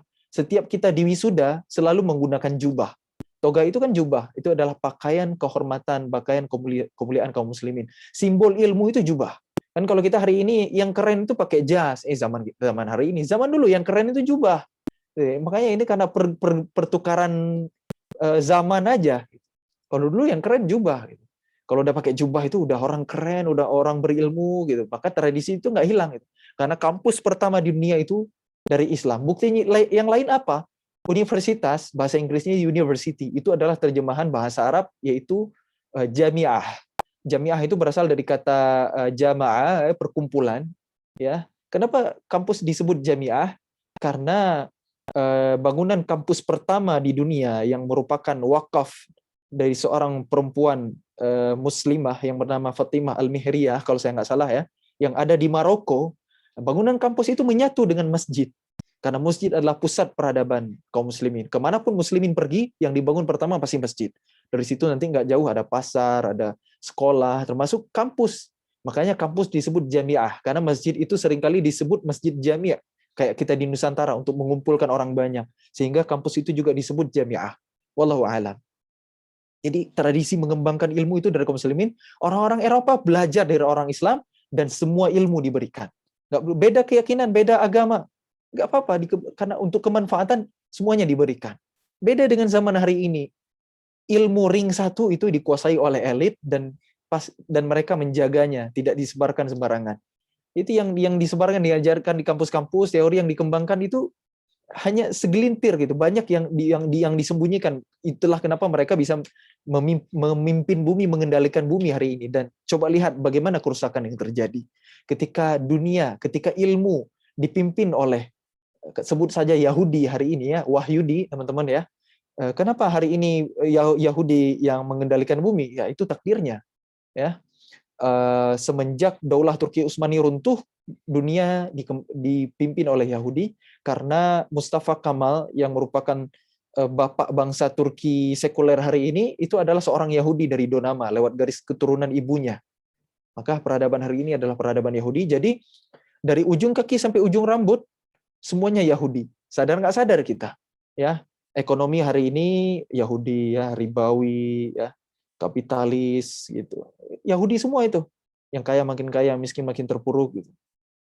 Di bidang apalagi politik juga Yahudi gitu ya, di bidang pendidikan bahkan kita juga nggak sadar loh, banyak mengambil pola-pola pembelajaran orang-orang Yahudi dalam cara kita belajar, dalam metode ilmiah gitu. Itu berbeda sekali loh dengan cara kaum muslimin dulu mengembangkan ilmu. Kalau hari ini kan kita kan metode ilmiah, perumusan masalah gitu ya, terus observasi gitu, menyiapkan hipotesa, terus diuji, nanti tarik kesimpulan. Itu kan metode ilmiah hari ini. Itu berbeda sekali dengan bagaimana muslimin dulu mengembangkan ilmu. Muslimin dulu mengembangkan ilmu berangkat dari Al-Quran yang diyakini kebenarannya, baru sehingga hasilnya adalah ilmu-ilmu yang menakjubkan. Dzalikal kitabu la raiba fihi hudal lil muttaqin. Kitab Al-Qur'an ini tidak ada keraguan di dalamnya, petunjuk bagi orang-orang yang bertakwa. Bukan hanya untuk orang bertakwa, bahkan Quran hudal linnas, kata Allah, petunjuk bagi seluruh manusia. Siapa yang mau memahaminya? Karena Quran baru jadi petunjuk ketika dipahami. Jadi kalau kita cuma baca-baca Quran doang, nggak belajar bahasa Arab, nggak buka kitab tafsir, jadi kita cuma dapat pahalanya doang, dapat barokah Quran doang, dapat rahmat Allah, insya Allah dapat gitu. Ya, barokah dapat, kemuliaan dapat, tapi Quran belum jadi petunjuk dalam kehidupan kita. Kenapa? Karena enggak kita pahami. Jadi ulama zaman dulu Quran dipahami jadi karya, jadi sesuatu yang bermanfaat, barokah sampai hari ini. Kita hari ini ya dengan metode ilmiah yang menemukan teori. Ya, teori itu ini sesuai ya dengan ayat Quran. Akhirnya ayat Quran tertentu ditempelin dengan teori tertentu. Kok ini nggak nyambung gitu. Yang ada malah membuat kita jadi ragu sama ayat Quran. Padahal teorinya yang seharusnya dikaji ulang, diteliti ulang. Karena kaum muslimin itu la raiba fi, hakul yakin deh, beriman sepenuhnya dengan Al-Quran. Jadi nggak ada keraguan lagi, makanya mudah untuk mengembangkan ilmu. Kalau Quran dah bicara begini, langsung dikembangkan. Dan janji Allah dalam Al-Quran, wa yu'allimukum ma lam takunu ta'lamun. Allah akan mengajarkan kalian ilmu yang belum pernah ada sebelumnya. Itulah yang dibuktikan oleh ilmuwan-ilmuwan Islam zaman dulu, yang berbeda sekali dengan zaman kita hari ini, yang dikuburkan sejarahnya terhadap kita hari ini. Misalnya ketika kita belajar siapa penemu ini itu, pasti nama-nama yang disuguhkan ke kita adalah nama-nama orang Barat, nama-nama orang Eropa, dan itu pasti rentang zamannya dari paling lama juga dari abad 16, 17 yang dianggap modern. Jadi kalau yang sebelum itu nggak modern, kan gitu ya. Siapa penemu pesawat terbang? Maka jawabannya adalah Wright bersaudara versi ilmu hari ini. Padahal hampir 1000 tahun sebelum itu ada ilmuwan Islam yang bernama Abbas bin Firnas, terinspirasi dari Quran surah Al-Mulk. Awalam yarau ila at-tayri fawqahum saffatin wa yaqbitu ma yumsikuhunna illa ar-Rahman. Tidakkah mereka memperhatikan bagaimana burung bisa terbang di udara? Siapa yang menahannya selain Allah yang Maha Rahman? Inilah ayat yang diimani, yang diyakini menjadi inspirasi Abbas bin Firnas sehingga berhasil terbang, berhasil menciptakan prototipe pesawat terbang pertama kali. Itulah ulama zaman dulu teman-teman, dan masih banyak lagi yang lain ya, nggak cukup waktu untuk membahas semua. Jadi intinya rahasia kehebatan peradaban muslimin dulu adalah karena mereka dekat dengan Al-Quran. Itu di zaman kebesaran Islam. Dan kalau kita belajar dari generasi terbaik, teman-teman, generasi sahabat Nabi, kita akan terkagum-kagum, kita akan terheran-heran, kita akan memuji Allah ya, Masya Allah, Tabarakallah. Hampir-hampir kita nggak percaya, tapi kita harus beriman, kita harus yakin, karena ini diriwayatkan dengan riwayat yang sahih. Bagaimana kualitas anak-anak muda di sekeliling Nabi. Hebat-hebat semuanya. Nggak ada anak muda yang nggak hebat yang dididik oleh Nabi. Karena setelah Nabi wafat, Nabi berhasil mengkader 2000 pemimpin yang usianya muda-muda cukup untuk memimpin bumi, bukan hanya Jazirah Arab. Teman-teman ya, karena kebanyakan orang-orang tua itu tetap dalam kekafirannya, seperti Abu Lahab, Abu Jahal, Walid bin Mughirah, Umayyah bin Khalaf. Sedikit yang masuk Islam. Di antara yang masuk Islam, Abu Sufyan. Tapi anak-anak muda kebanyakan menyambut seruan Nabi untuk beriman kepada Allah Subhanahu wa taala. 10 sahabat Nabi yang dijamin surga semuanya isinya adalah anak-anak muda. Bahkan 7 di antaranya di bawah 30 tahun, 5 di antaranya, setengah dari 10 sahabat yang dijamin surga itu usianya di bawah 20 tahun. 7 sahabat Nabi yang meriwayatkan hadis paling banyak, itu isinya anak-anak muda semuanya, kecil-kecil usianya. Ada 4 orang dari Mekah, ada 3 orang dari Madinah. Ada Abu Hurairah yang paling banyak meriwayatkan hadis, 5.374 hadis yang sampai ke kita hari ini. Kemudian ada Sayyidah Aisyah radhiyallahu anha, putri Abu Bakar As-Siddiq, anak sahabat Nabi, kebayang usianya. Perempuan paling cerdas di umat ini. Kemudian ada Abdullah ibnu Umar, anak sahabat Nabi lagi, kebayang usianya. Dan yang keempat ada Abdullah ibnu Abbas. Yang 3 orang dari Madinah ada Anas bin Malik ya, dari belajar ke Nabi dari usia 10 sampai 20 tahun. Kecil sekali usianya. Kemudian ada Abu Sa'id Al-Khudri, ada Jabir bin Abdullah. Semuanya anak-anak kecil, anak-anak muda. Tahu kehebatan mereka? Saya kisahkan satu karena waktu saya sudah habis nampaknya. Abdullah bin Abbas lahir ketika Nabi usia 50 tahun. Artinya dakwah sudah berlangsung 10 tahun. 3 tahun kemudian Nabi hijrah ke Madinah. Ya, ini masih anak muda, masih bukan anak muda ya, balita, masih nggak bisa ngapa-ngapain. Ya, baru ketika usia 9 tahun menyusul Nabi ke Madinah dan berguru langsung ke Rasulullah SAW. Start belajar usia 9 tahun. Ketika Nabi berusia 63 tahun. Usia wafat Rasul, Abdullah bin Abbas baru berusia 13 tahun. Artinya cuma belajar 4 tahun. Cuma belajar 4 tahun ke Nabi.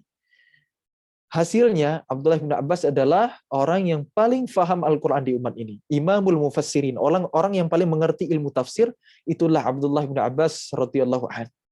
Ya, anak muda, anak kecil yang pernah didoakan Nabi dengan doa Allah mafaqihu fiddin wa 'allimhu ta'wil. Ya Allah, pahamkanlah ia di ilmu agama dan cerdaskanlah ia di ilmu tafsir. Orang yang paling ngerti Quran, satu di antara 7 sahabat Nabi yang meriwayatkan hadis paling banyak, ya, anak muda yang sangat cerdas. Yang di usia 16 tahun menjadi orang kepercayaan Khalifah Umar bin Khattab, Amirul Mukminin. Kalau zaman kita hari ini dapat jabatan Watimpres, ya, Dewan Pertimbangan Presiden gitu, atau staf sus milenial lah, atau apapun istilahnya. Anak muda usia 16 tahun. Dan apa tugasnya gitu?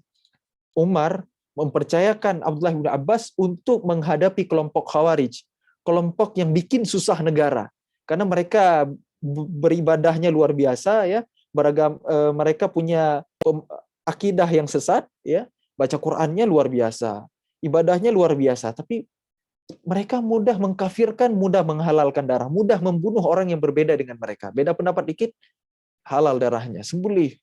Bahaya sekali ini kelompok Khawarij. Dan Abdullah bin Abbas diutus oleh Umar bin Khattab ya, mendakwahi mereka, debat ilmiah dengan mereka, padahal pemikiran mereka sangat berbahaya. Dan hasilnya ribuan kelompok Khawarij kembali ke akidah yang benar, masuk Islam kembali di tangan seorang anak muda yang bernama Abdullah bin Abbas. Itulah hebatnya anak muda Islam, karena mereka dididik oleh manusia terbaik dan dipandu oleh wahyu. Dan saya sebutkan satu lagi ya, anak muda yang hebat, di antara banyak sekali anak muda sahabat yang sangat hebat. Misalnya ada Usamah bin Zaid yang di usia 17 tahun menjadi panglima perang. Bayangin ya, jadi jenderal besar di usia 17 tahun. dan reputasi prestasinya ya memimpin pasukan kaum muslimin menghadapi Imperium Romawi, menggantikan seniornya Khalid bin Walid melawan kekuatan besar dari Eropa, dan kemenangan ada di pihak kaum muslimin. Anak muda 17 tahun. Bayangkan, itulah kehebatan anak-anak muda Islam. Bagaimana sahabat Rasulullah yang usianya muda-muda yang dididik langsung oleh Nabi. Apa rahasianya? 3 kurikulum besar Islam ya. Ada 3 kurikulum Islam yang hilang di zaman kita hari ini. Apa itu? Iman sebelum Quran, adab sebelum ilmu, dan ilmu sebelum amal. Ini rahasianya. Kenapa mereka menjadi orang-orang hebat pada bidangnya masing-masing. Iman sebelum Quran, adab sebelum ilmu, ilmu sebelum amal. Kita hari ini sibuk kembali ke Al-Quran. Harusnya Quran dulu sebelum yang lain-lain. Ternyata ada yang lebih penting sebelum Al-Quran, yaitu iman. Apa maksudnya iman dulu sebelum Quran? Ulama menjelaskan begini. Ayat-ayat yang turun di Mekah itu bertujuan untuk menumbuhkan keimanan. Nah, isi ayat-ayat Makkiyah itu kan pendek-pendek. Ayat-ayat yang turun sebelum peristiwa hijrah itu disebut ayat-ayat Makkiyah. Pendek-pendek karena tujuannya adalah untuk menumbuhkan keimanan. Itu ya, isinya tentang surga, neraka, basyiran wa nadhiran, kabar gembira, peringatan, kisah-kisah orang-orang terdahulu, ya, baik yang soleh, para nabi, ataupun yang durhaka seperti Firaun dan Qarun. Tujuannya untuk menumbuhkan keimanan. Itulah ayat-ayat Makkiyah. Setelah hijrah ke Madinah, ya, ayat-ayat Madaniyah itu panjang-panjang. Panjang-panjang. Karena berisi syariat, perintah, larangan. Ya. Para sahabat yang sudah memiliki iman yang luar biasa, yang dididik dengan ayat-ayat Makkiyah, ketika mendengar ayat-ayat Madaniyah, mereka akan berkata, qalu sami'na wa ata'na, kami mendengar dan kami patuh. Harusnya begitu kita hari ini. Kita harus mengenal Allah dengan baik, bukan dengan teori, tapi iman itu di hati. Ma waqara fil qalbi wa tasaddaqa bil a'mal. Itu kata Imam Hasan Al-Basri. Iman itu kalau masih di sini belum jadi iman. Baru jadi iman ketika udah turun ke sini, menjadi keyakinan, menggerakkan amal gitu. Karena iman itu yang tertancap kuat di hati dan dibuktikan dalam amal perbuatan. Itulah iman. Jadi kalau kita baru hafal rukun iman ada 6 perkaranya, ya belum jadi iman. Bagaimana keyakinan kita? Bagaimana kita semangat dalam beramal soleh? Itulah iman. Kurang lebih begitu. Makanya penting kita mengenal Allah. Ya, penting kita memiliki iman bahkan sebelum belajar Al-Quran. Karena berbahaya kalau sekedar menguasai Al-Quran, nggak punya iman itu bahaya. Betapa banyak hari ini ahlul Quran hafal Quran, tapi kok kelakuannya nggak Qurani? Ya itulah, Quran baru sebatas di lisan. Kalau hanya Quran hanya di lisan, mengaji dengan suara merdu, tajwidnya fasih, bahkan dapat ijazah sanad, hafal Quran dengan lancar gitu. Kok kelakuannya nggak Qurani? Ya Nabi udah jauh-jauh hari memperingatkan, seperti orang Khawarij yang saya kisahkan tadi. Nabi berkomentar tentang mereka. Yaqra'unal Qur'an wa la yujawizu hanajrahum. Mereka membaca Al-Quran, tapi bacaan Al-Quran mereka tidak pernah melewati kerongkongan. Maksudnya apa? Tidak sampai ke hati. Qur'annya hanya di lisan saja. Maka hati-hati kita hari ini. Quran baca dengan lisan, warattilil Qur'ana tartila, dengan benar, ya, dengan fasih, dengan perlahan-lahan, dengan memahami maknanya, tadabbur, ya, akal memahaminya, dan hati menumbuhkan keimanan. Lisan, akal, dan hati bekerja. Jangan hanya di lisan saja, walaupun pahalanya sempurna dapat, ya, keutamaannya dapat, rahmatnya dapat, gitu, keberkahannya dapat, tapi kalau belum dipahami, tidak bisa menumbuhkan iman di dalam hati. Itu maksudnya, teman-teman. Pahami Al-Quran. Jadi iman sebelum Quran. Imanlah yang menuntun kita untuk memahami Al-Quran. Iman juga yang menuntun kita untuk mengamalkan setiap ayat Al-Quran yang sudah kita pelajari. Makin kita baca Quran, makin bertambah imannya, makin semangat untuk mengamalkannya. Wa idza tuliyat 'alaihim ayatuhu zadatuhum imana. Apabila mereka dibacakan ayat-ayat Allah kepada mereka, bertambahlah iman mereka. Itulah orang-orang yang beriman yang Allah gambarkan di awal surah Al-Anfal. Nah, teman-teman, kalau nggak punya iman, tapi udah menguasai Al-Quran, itu bahkan bahaya, teman-teman. Quran bukan untuk mencari ridha Allah, tapi untuk mencari perhatian manusia, riya dengan manusia, sum'ah dengan manusia, kan bahaya banget. Itulah, makanya kenapa iman dulu sebelum Quran. Orang ahlul Quran kok masih berbuat maksiat, nah, itu nggak, bacaan Qurannya itu masih di lisan, tidak difahami dengan benar sehingga dapat hidayah menumbuhkan iman. Dan parahnya lagi, teman-teman, banyak kaum munafikun yang mereka menguasai Al-Quran, paham tafsir, tapi mereka merusak Islam dari dalam. Ada orang-orang orientalis, ada orang-orang liberalis, ada orang-orang misionaris, ada orang-orang sekuleris, ya mereka boleh jadi belajar Quran, hafal Quran, tapi mereka memusuhi Islam, mereka merusak Islam bahkan dari dalam. Terlalu banyak kan kisahnya. Coba kalau teman-teman pernah dengar Snog Hurgronje, dia adalah seorang Belanda yang eksis di Aceh pada masanya. Dia pura-pura masuk Islam, belajar sampai ke Mekah, sampai dapat gelar Syekhul Islam, bayangin. Jadi kalau udah belajar ke Mekah itu jangan tanya, bukan hanya hafal Quran, hadis dia hafal. Bahkan Snog Hurgronje itu berjasa dalam penyusunan sebuah kitab untuk melacak hadis. Jadi kalau teman-teman pernah mendengar ada kitab Fathur Rahman, itu untuk melacak ayat Quran, tahu hafal satu kata ini ayat ada di surah apa, ayat berapa, cukup ingat satu kata aja dari Al-Quran ya, bisa dilacak, bisa ditemukan. Ini untuk hadis, kitab yang sama, itu karya Snog Hurgronje salah satunya. Bayangin gimana level keilmuan Snog Hurgronje. Dan ternyata dia adalah orientalis yang merusak Islam dari dalam. Dia yang memecah belah kaum muslimin di Aceh, dia yang mengajarkan sekularisme di Aceh, sehingga ibadah aja di masjid, urusan politik serahkan aja kepada pemerintah Hindia Belanda, sehingga Islam bisa dikalahkan di Aceh, kaum masyarakat Aceh bisa dikalahkan. Itu Snog Hurgronje loh, bayangin teman-teman ya, yang karyanya itu ternyata juga bermanfaat untuk kaum muslimin.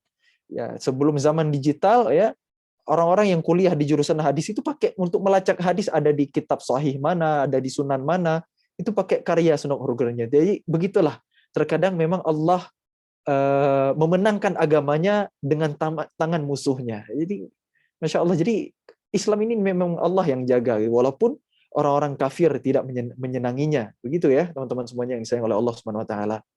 Jadi iman sebelum Al-Quran itu penting banget teman-teman ya, agar kita nggak salah langkah dalam membersami Al-Quran, nggak salah niat, nggak salah tujuan, karena itu juga bahaya ya. Iman sebelum Al-Quran, itulah sebabnya pentingnya iman sebelum Quran. Kemudian yang kedua, adab sebelum ilmu, biar ilmunya barokah. Lihat Abdullah bin Abbas itu membawakan air wudhu kepada Rasulullah sehingga diusap kepalanya dan didoakan Nabi, Allahumma faqihu fiddin wa'allimhu ta'wil. Itu adab kepada guru, membuat ilmu jadi barokah. Jadi anak yang cerdas, jadi ilmunya bermanfaat. Ya, kemudian Abu Hurairah yang meriwayatkan hadis paling banyak, itu surbannya pernah didoakan oleh Nabi. Semenjak saat itu ingatannya menjadi sangat kuat. Jadi teman-teman jangan remehkan adab ya dalam menuntut ilmu. Ya, mentang-mentang belajar online gitu ya, nggak apa-apa deh, nggak pakai bawahan gitu kan, nggak kelihatan di layar. Hati-hati teman-teman, adab. Ya, maksimalkan adab, baca doa, berwudu ya, makin barokah ilmu kita insya Allah. Kemudian yang terakhir, ilmu sebelum amal, karena memang ilmu itu harus berujung kepada amal. Ilmu, iman, amal. Ilmu membuat iman makin bertambah, kemudian untuk diamalkan. Karena kaidahnya adalah amal yang diterima yang sesuai dengan landasan ilmu dan niatnya ikhlas karena Allah, itu untuk syariat kita, untuk ibadah kita. Jadi pentingnya ilmu sebelum kita berucap dan beramal. Itulah yang dikatakan Imam Al-Bukhari, al-ilmu qabla qaul wal amal. Jadi begitulah teman-teman, bicara Al-Quran sangat luas ya pembahasannya ya. Mungkin titik berat pembahasan kita di hari ini adalah di bidang peradaban, di bidang ilmu pengetahuan ya. Saya sesuaikan dengan memang teman-teman yang hari ini mahasiswa yang masih menempuh pendidikan, yang masih belajar. Ya, jadi apa yang harus kita lakukan hari ini sebagai mahasiswa? Pertama ya, saya rangkum dari sharing kita sore hari ini, luruskan niat. Belajar untuk mencari ridha Allah supaya ilmu kita barokah. Jangan salah-salah. Belajar bukan biar sukses yang diukur dengan pencapaian duniawi. Biar cepat sukses, punya mobil sendiri, punya rumah sendiri sebelum usia 30, punya istri sendiri, ya iyalah ya, masa istri tetangga gitu. Sukses itu nggak diukur dari materi. Kalaulah dunia tempat mengukur kesuksesan, maka kata Nabi, khairun nas anfa'ahum linnas. Baik-baik manusia adalah yang paling bermanfaat. Tapi ternyata orang-orang beriman itu adalah orang-orang yang sangat visioner. Kalau orang-orang hebat hari ini disebutkan menyusun visi bahkan sampai 250 ke depan dalam membangun startup, dalam membangun organisasi, dalam membangun perusahaan besar misalnya. Mana yang lebih visioner? Orang-orang beriman berpikir untuk kehidupan setelah kematian. Jadi sukses sejati adalah ketika kita selamat dari siksa neraka dan langkah kaki kita menapaki surganya Allah. Itu baru sukses sejati. Jadi percuma kalau kita meraih ini itu di dunia tapi disiksa di kubur, direbus di neraka. Nauzubillah min dzalik. Maka hati-hati dengan ilmu kita, teman-teman ya. Itu sukses sejati. Cari ridho Allah. Karena kalau Allah udah ridho, ya ayyatuhan nafsul mutmainnah, wahai jiwa-jiwa yang tenang, kembalilah kepada Rabbmu dalam keadaan ridho dan diridhoi. Irji'i ila rabbiki radiyatan mardiyah, fadkhuli fi ibadi. Masuklah ke dalam golongan hambaku, wadkhuli jannati. Masuklah ke dalam surgaku. Jadi kalau Allah udah ridho, maka balasannya enggak lain adalah surga. Kemudian ya itu teman-teman semuanya ya. Mudah-mudahan bermanfaat apa yang saya sampaikan. Jangan jauh-jauh dari Al-Quran. Kita yang udah terlanjur salah langkah, kita yang udah terlanjur begini oleh sistem kurikulum, bukan wewenang kita mengubahnya. Ya mudah-mudahan suatu saat saya berharap kalau ada di antara teman-teman mungkin yang akan jadi menteri pendidikan, ya who knows ya, amin ya. Maka pesan saya gitu ya, benahi kurikulum bangsa kita. Masa beda rezim, beda era, kurikulumnya ganti terus, tapi outputnya nggak berubah-berubah, nggak ada pembaruan, nggak ada ilmuwan pembaharu dari kaum muslimin. Maka pesan saya gitu ya, hadirkan kembali kurikulum Islam ya.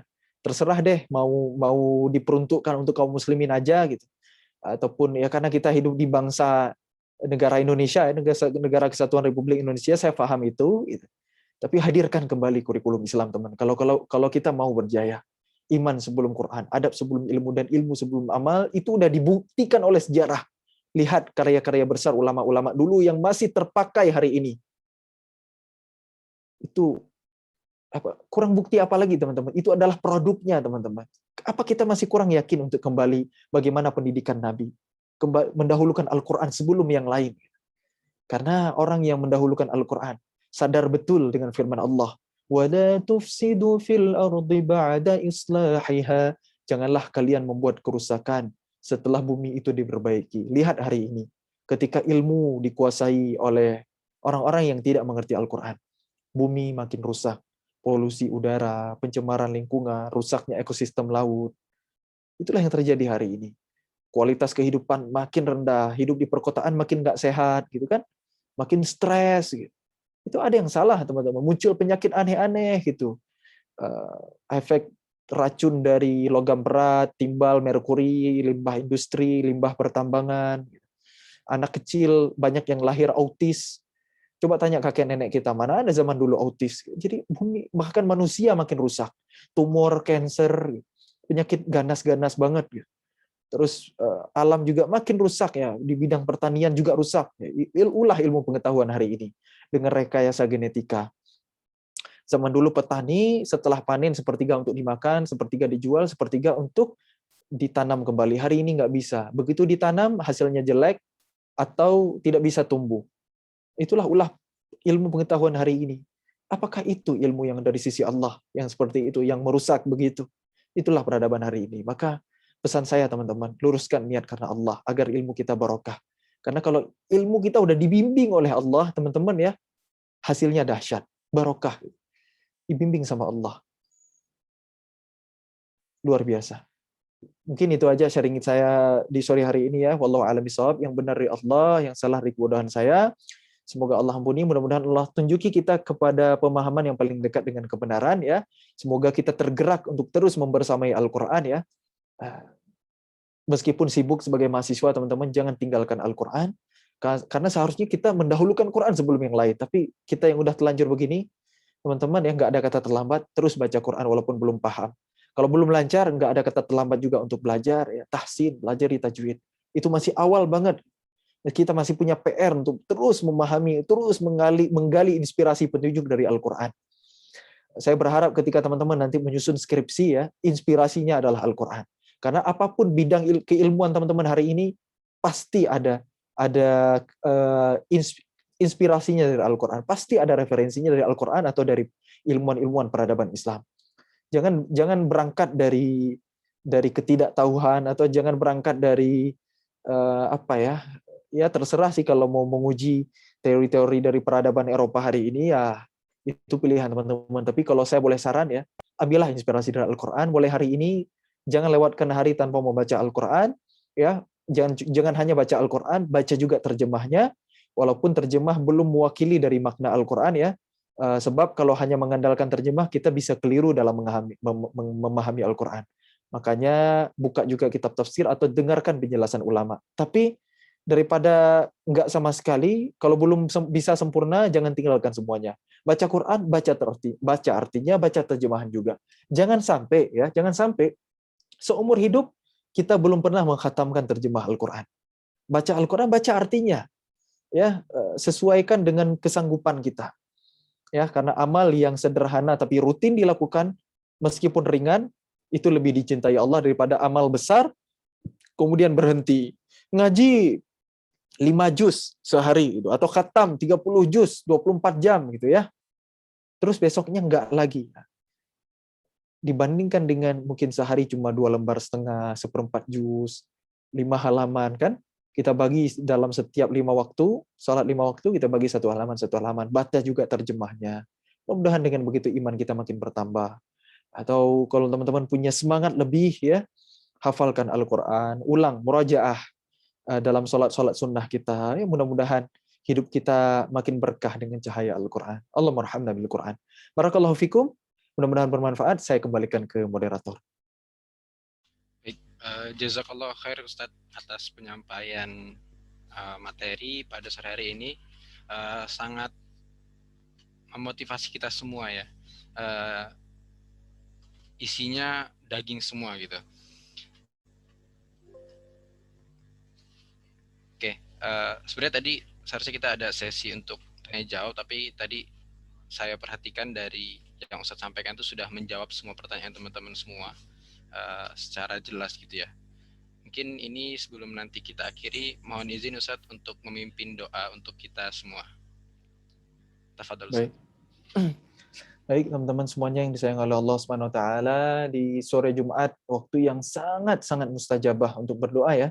Mudah-mudahan Allah memperkenankan hajat dunia akhirat kita, terlebih untuk akhirat kita ya. Semoga Allah beri kita ilmu yang bermanfaat. Kemudian semoga Allah ampuni dosa-dosa kita. Allah masukkan kita bersama keluarga kita, orang tua kita, guru-guru kita ke dalam surganya. Amin ya rabbal alamin. A'udzu billahi minasy syaithanir rajim. Bismillahirrahmanirrahim. Alhamdulillahi rabbil alamin. حمدا يوافي نعمه ويكافئ مزيده يا ربنا لك الحمد ولك الشكر كما ينبغي لجلال وجهك الكريم وعظيم سلطانك اللهم صل وسلم على سيدنا ونبينا وحبيبنا ومربينا وقدوتنا وإمامنا محمد وعلى آله وصحبه أجمعين اللهم أعنا على ذكرك وشكرك وحسن عبادتك اللهم إنا نسألك رضاك والجنة ونعوذ بك من سخطك والنار اللهم إنا نسألك إيمانا كاملا ويقينا صادقا وقلبا خاشعا ولسانا ذاكرا ونسألك علما نافعا وعملا صالحا متقبلا ورزقا واسعا حلالا طيبا وشفاء من كل داء ونسألك توبة قبل الموت ورحمة عند الموت ومغفرة بعد الموت اللهم هون علينا في سكرات الموت والنجاة من النار والعفو عند الحساب اللهم بك أمسينا وبك أصبحنا وبك نحيا وبك نموت وإليك المصير رضيت بالله ربا رضينا بالله ربا وبالإسلام دينا وبمحمد نبيا ورسولا يا حي يا قيوم برحمتك نستغيث أصلح لنا شأننا كله ولا تكلنا إلى أمرنا طرفة عين. سبحان الله وبحمده عدد خلقه ورضا نفسه وزنة عرشه ومداد كلماته. اللهم أنت ربنا لا إله إلا أنت، خلقتنا ونحن عبادك، ونحن على عهدك ووعدك ما استطعنا، نعوذ بك من شر ما صنعنا، نبوء لك بنعمتك علينا ونبوء بذنوبنا فاغفر لنا فإنه لا يغفر الذنوب إلا أنت. اللهم اغفر لنا ذنوبنا وذنوب والدينا وارحمهم كما ربونا صغارا، ولجميع المؤمنين والمؤمنات الأحياء منهم والأموات برحمتك يا أرحم الراحمين. ربنا هب لنا من الصالحين، ربنا هب لنا من أزواجنا وذرياتنا قرة أعين واجعلنا للمتقين إماما. اللهم أعز الإسلام والمسلمين وأذل الشرك والمشركين ودمر أعداء الدين. اللهم أصلح شباب المسلمين. اللهم ارحمنا بالقرآن واجعله لنا إماما ونورا وهدى ورحمة. اللهم ذكرنا منه ما نسينا وعلمنا منه ما جهلنا وارزقنا تلاوته آناء الليل وأطراف النهار واجعله لنا حجة يا رب العالمين. ربنا طهر قلوبنا من النفاق وأعمالنا من الرياء وألسنتنا من الكذب وأعيننا من الخيانة. ربنا آتنا من لدنك رحمة وهيئ لنا من أمرنا رشدا. ربنا آتنا في الدنيا حسنة وفي الآخرة حسنة وقنا عذاب النار. سبحان ربك رب العزة عما يصفون وسلام على المرسلين والحمد لله رب العالمين.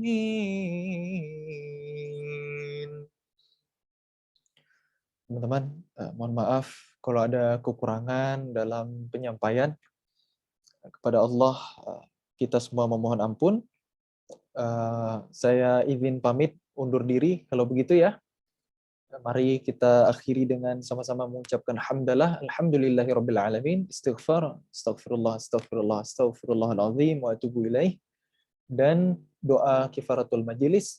Subhanakallahumma wa bihamdik asyhadu an la ilaha illa ant astaghfiruka wa atubu ilaik.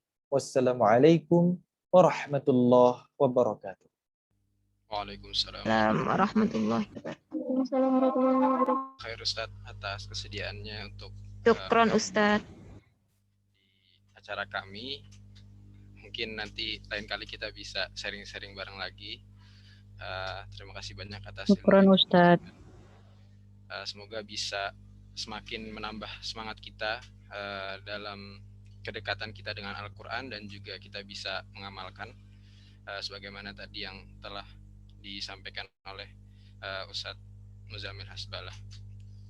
Oke, mungkin tadi doa itu sekaligus menutup sesi penyampaian materi dan juga sesi bersama Ustadz Muzamil. Saya ucapkan terima kasih, jazakumullah khairan kepada teman-teman semua. Mungkin habis ini ada kuis nanti dari panitia. Hadanallahu wa iyyakum ajma'in. Barakallahu fikum. Walafu minkum. Assalamualaikum warahmatullahi wabarakatuh. Waalaikumsalam warahmatullahi wabarakatuh. Waalaikumsalam warahmatullahi wabarakatuh. Warahmatullahi wabarakatuh. Sudah tempat saya kembalikan ke MC. Baik, terima kasih Mas Ahmad yang sudah memandu penyampaian materi oleh Ustadz Muzamil Hasbalah. Saya juga mengucapkan terima kasih sekali lagi pada Ustadz Muzamil Hasbalah yang sudah menyampaikan materi sharing dengan kita banyak sekali tadi berkaitan dengan Al-Quran. Semoga kita semua semakin terpacu untuk belajar Al-Quran dan juga menjadikan Al-Quran sebagai dasar dari kehidupan kita. Baik, kemudian selanjutnya rangkaian, mohon maaf teman-teman semua, sebelum kita berlanjut ke rangkaian acara selanjutnya, akan ada sesi dokumentasi dari panitia. Kepada teman-teman yang masih berada di Zoom, boleh untuk on cam yang tidak terkendala.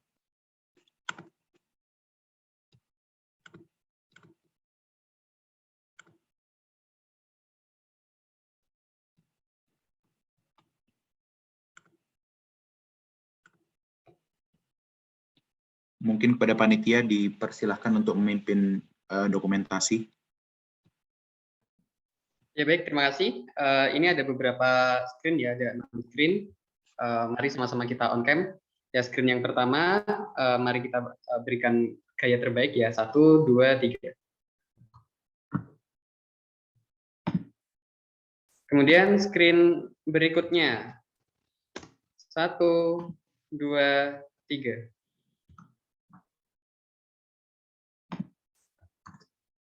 Kemudian screen berikutnya. 1, 2, 3. Kemudian screen berikutnya. 1, 2, 3. Dan kemudian screen yang terakhir. 1, 2, 3. Ya baik, terima kasih. Saya kembali ke MC. Baik, terima kasih kepada panitia yang sudah memimpin dokumentasi. Selanjutnya kita beralih ke poin acara berikutnya, yaitu kuis online singkat, mungkin tidak terlalu panjang teman-teman. Sebelumnya saya jelaskan dulu mekanismenya, yaitu ini ada 3 soal untuk kuis ini.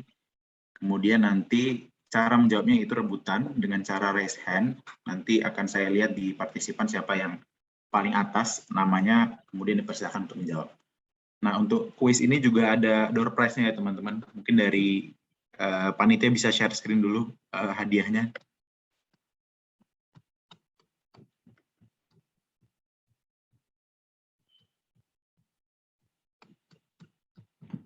Sambil share screen barangkali bisa langsung dimulai ya kuisnya. Oke, baik. Nah, ini langsung ke pertanyaan yang pertama ya teman-teman.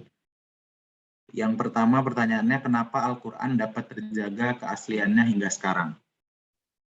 Saya tunggu dulu, jangan resen dulu. Saya hitung mundur dulu 3, 2, 1, nanti baru pada resen. Mungkin boleh diulang. 3, 2, 1. Oke, di sini di tempat saya yang paling atas, Rizky Brilian Wahyudi. Mas Rizky, dipersilahkan. Baik, Al-Quran bisa terjaga sampai sekarang karena Allah yang menjaganya, Kak. Oke, cukup jawabannya seperti itu? Ya. Oke, terima kasih Mas Rizky. Benar ya jawabannya, karena Allah yang menjaganya. Apabila mungkin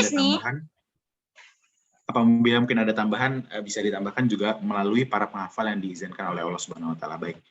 Mungkin Mas Brili tadi boleh mohon maaf, bisa chat nomor WA-nya ke saya, chat pribadi PC Zoom, agar nanti dihubungi oleh panitia. Baik, kemudian pertanyaan yang kedua. Pertanyaan yang kedua yaitu, apa urusan yang lebih dulu diselesaikan ulama sebelum menuntut ilmu lainnya? Kan saya hitung dari 3, 2, 1 kembali teman-teman, mungkin bisa di lower hand dulu. Mohon maaf. Baik. 3, 2, 1. Oke, ini di tempat saya yang paling atas ada Dwi Agustina. Boleh langsung on mic. Mbak Dwi Agustina.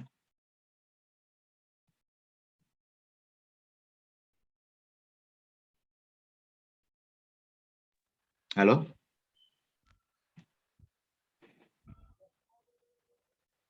Boleh on mic Mbak Dwi Agustina untuk jawabannya.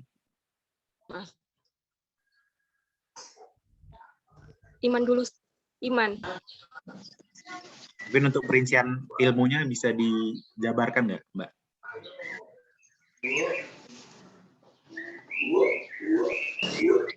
Sebelum menurut ilmu atau beradab, sebelumnya harus ada iman. Iman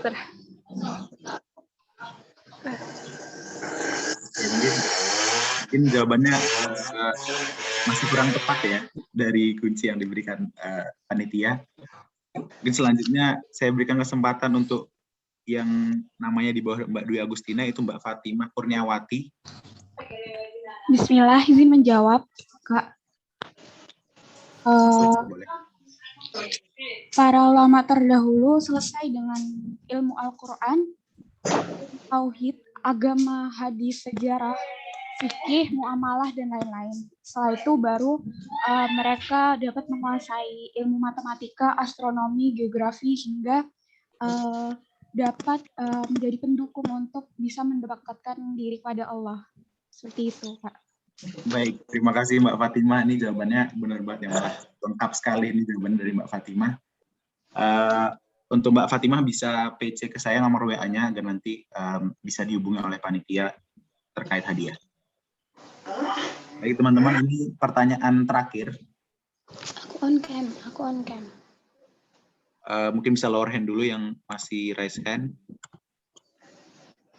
Baik, terima kasih. Pertanyaan terakhir, berikan nilai-nilai yang didapat dari apa yang telah disampaikan oleh Ustadz Muzamil. Saya hitung mundur lagi. Tunggu dulu teman-teman, mungkin bisa lower hand dulu. 3, 2, 1.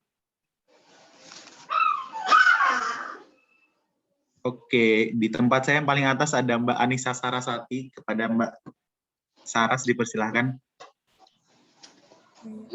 Terima kasih MC. Izin menjawab yang bisa didapatkan di sore hari ini. Tapi sebagai mahasiswa, jangan pernah meninggalkan Al-Quran dalam keseharian kita, walaupun kita sudah terjebak dalam kurikulum yang ada.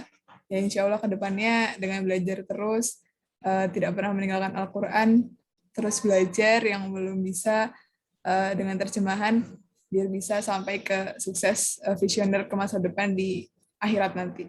Begitu. Terima kasih. Baik, jawabannya Mbak Saras sudah lengkap sekali ya mungkin ya. Jadi Mbak Saras udah benar banget. Mbak Saras bisa PC ke saya nomor WA-nya untuk masalah hadiah nanti ya. Terima kasih teman-teman yang sudah sangat antusias mengikuti kuis dan juga webinar pada sore hari ini. Mungkin sudah jam 17.37 juga. Dan di Jogja sepertinya sudah mau ini ya, sudah mau azan maghrib. Jadi mungkin kita tutup saja perjumpaan kita pada sore hari ini, webinar kita pada sore hari ini. Kita tutup dengan doa kafaratul majelis. Subhanakallahumma hamdika asyhadu an la ilaha illa anta astaghfiruka wa atubu ilaik. Terima kasih sekali lagi pada teman-teman semua. Saya mohon maaf apabila ada kesalahan. Saya Rais Habib Siramudiana selaku MC izin undur diri. Assalamualaikum warahmatullahi wabarakatuh. Waalaikumsalam warahmatullahi wabarakatuh. Terima kasih, Kak. Terima kasih, Kak. Jazakumullah khair, Kak. Syukran, Kak. Para panitia, insya Allah. Khairan. Selamat ibadah.